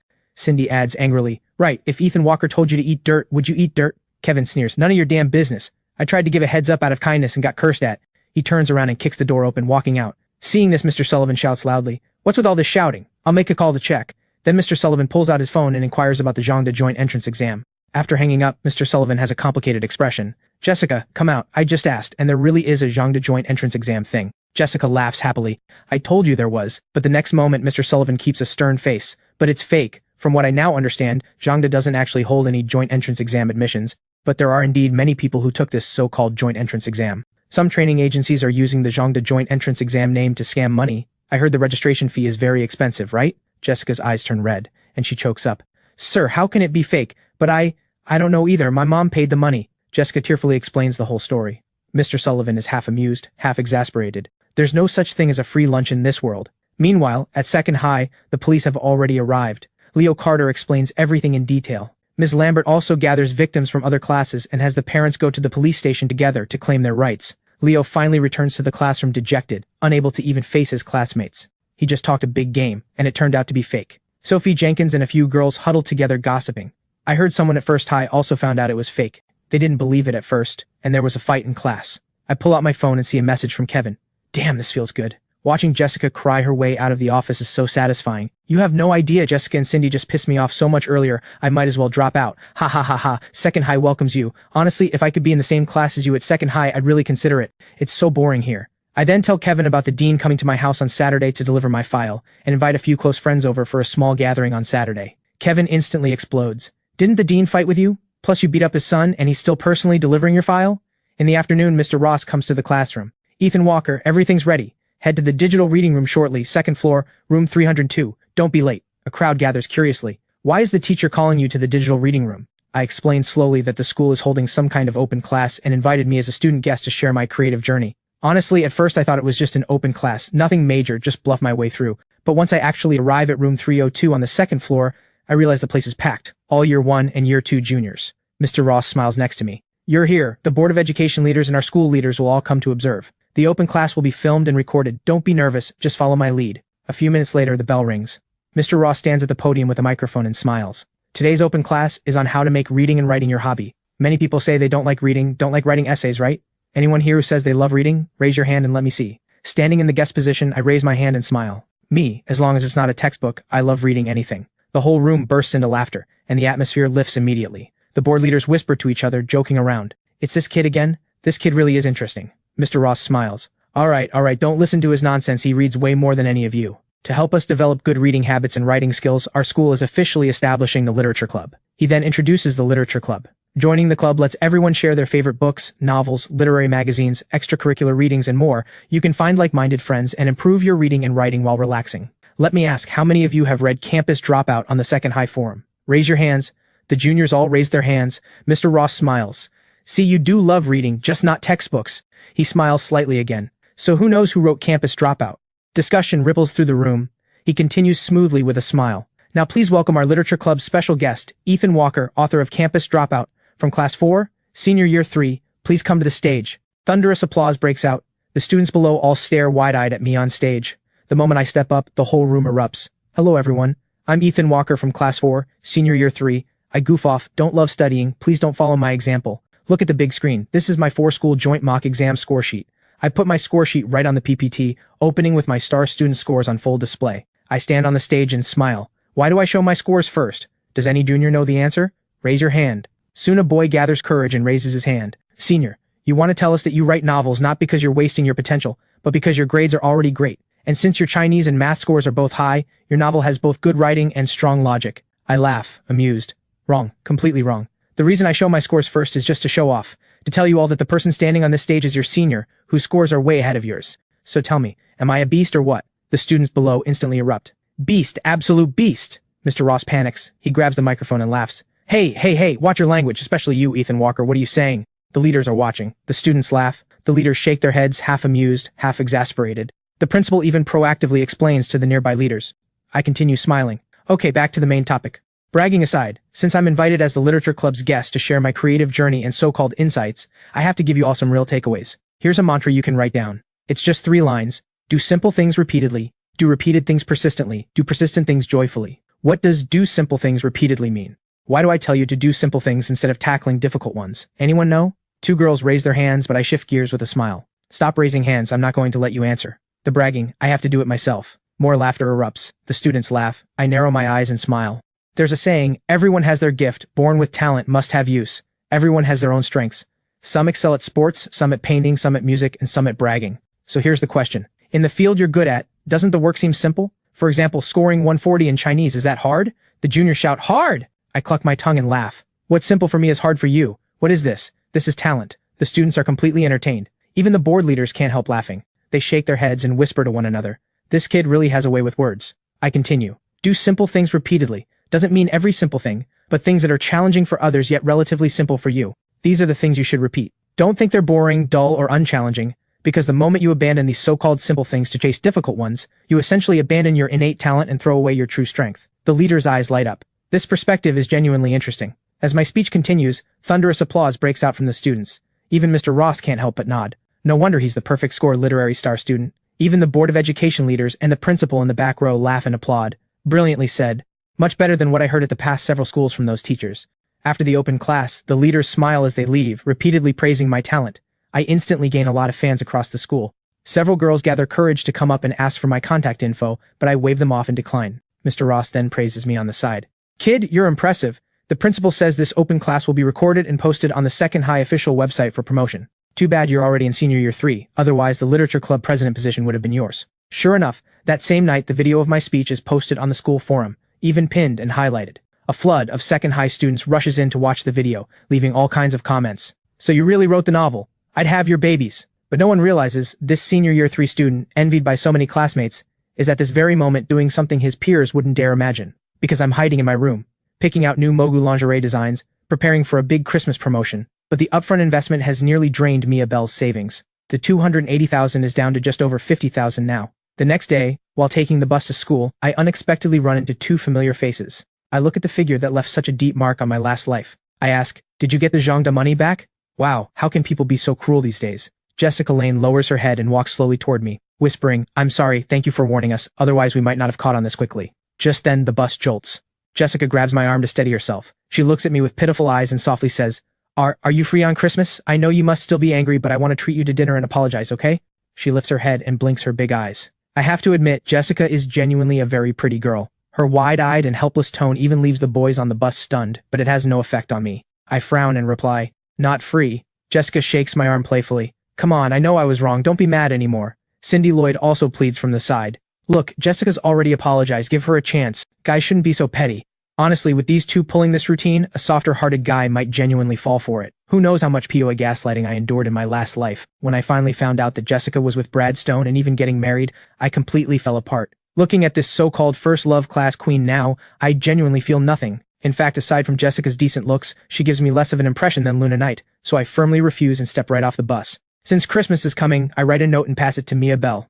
The note reads just 1 word. Mia stares at it and is instantly speechless. Just then, Jason Pierce suddenly cheers excitedly. Killer! The chatting classmates jump in surprise. Jason rushes over, pulls out his phone, logs into the store's seller backend, his eyes unable to hide his excitement. Look, the Christmas main product is selling like crazy. Tons of people are messaging about when stock arrives. I say slowly, this is just the beginning. Reply uniformly, say standard shipping arrives in 3 to 4 days, express delivery is next day, but they pay shipping. Jason grits his teeth. I'll take half a day off. With this many customers asking, my sister can't keep up. An idea strikes me. I have a plan. We head to the teacher's office and knock on the door. Ms. Lambert turns and sees Jason and me walking in. What is it? Fighting again? Ms. Lambert, I'd like to apply to borrow a school computer or use the digital reading room. Ms. Lambert frowns and turns to ask, what do you need a computer for? For something unrelated to studies, but I can guarantee Jason will pass the top-tier university cutoff in the first mock exam. Jason is completely stunned.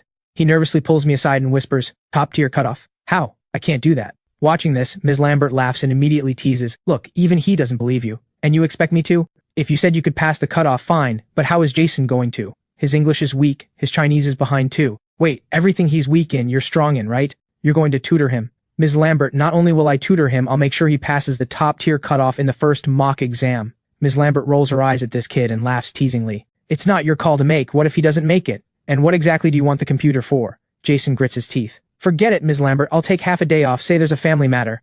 Ms. Lambert is dumbfounded. What's going on with these two? Can't you two just explain why you need the computer?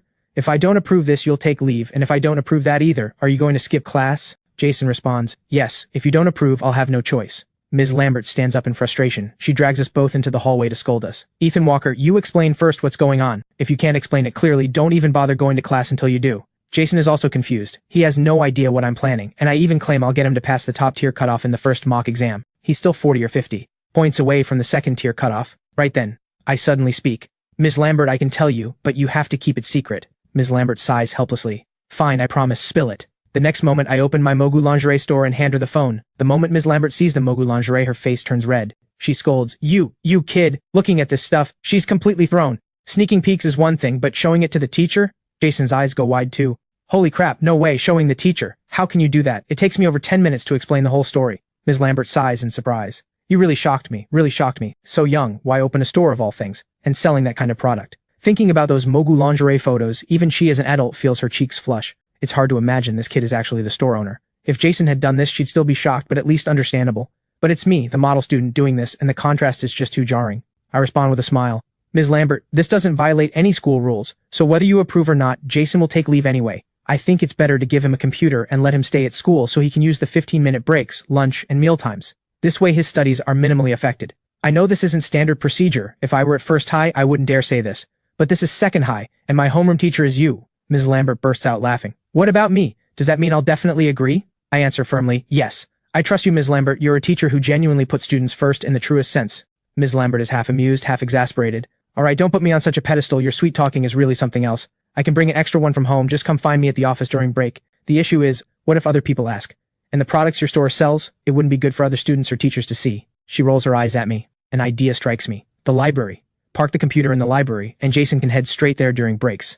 Ms. Lambert frowns and hesitates. Possible, sure, but I still feel uncomfortable about this. But she understands Jason's family situation. I push Jason's head down, and we both bow deeply.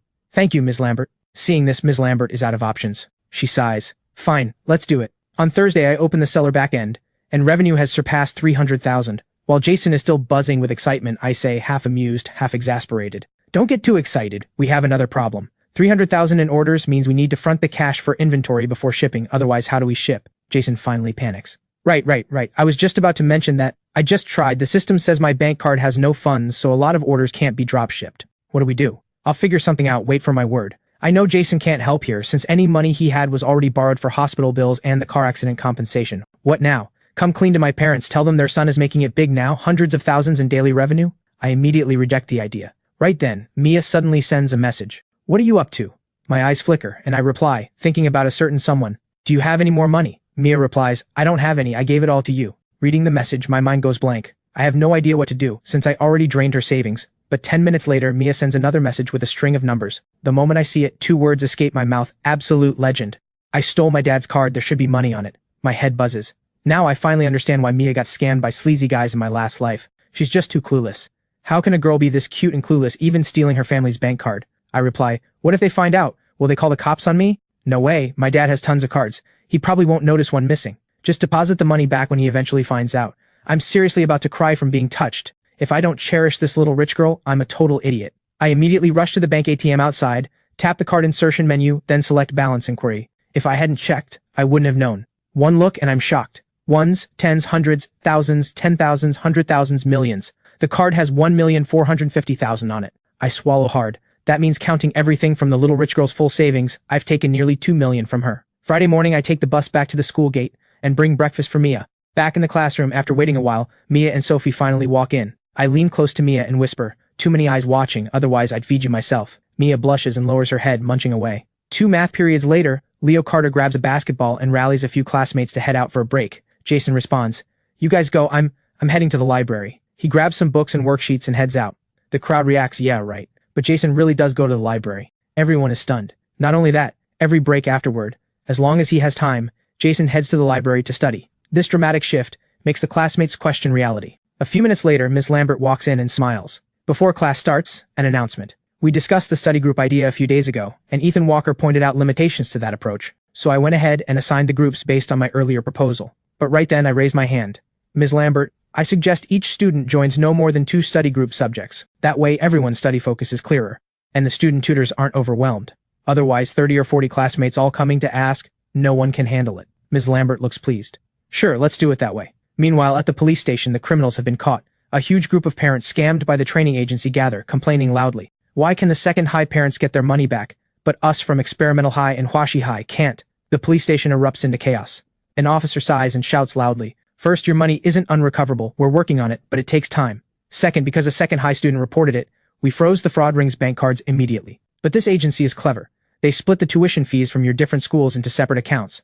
The agency account we froze contains only second high parents' money. As for your accounts, by the time we got the victim list and went to the bank, the money had already been transferred out. So we're not playing favorites, understand? Frankly, none of you from the other schools realized you were being scammed.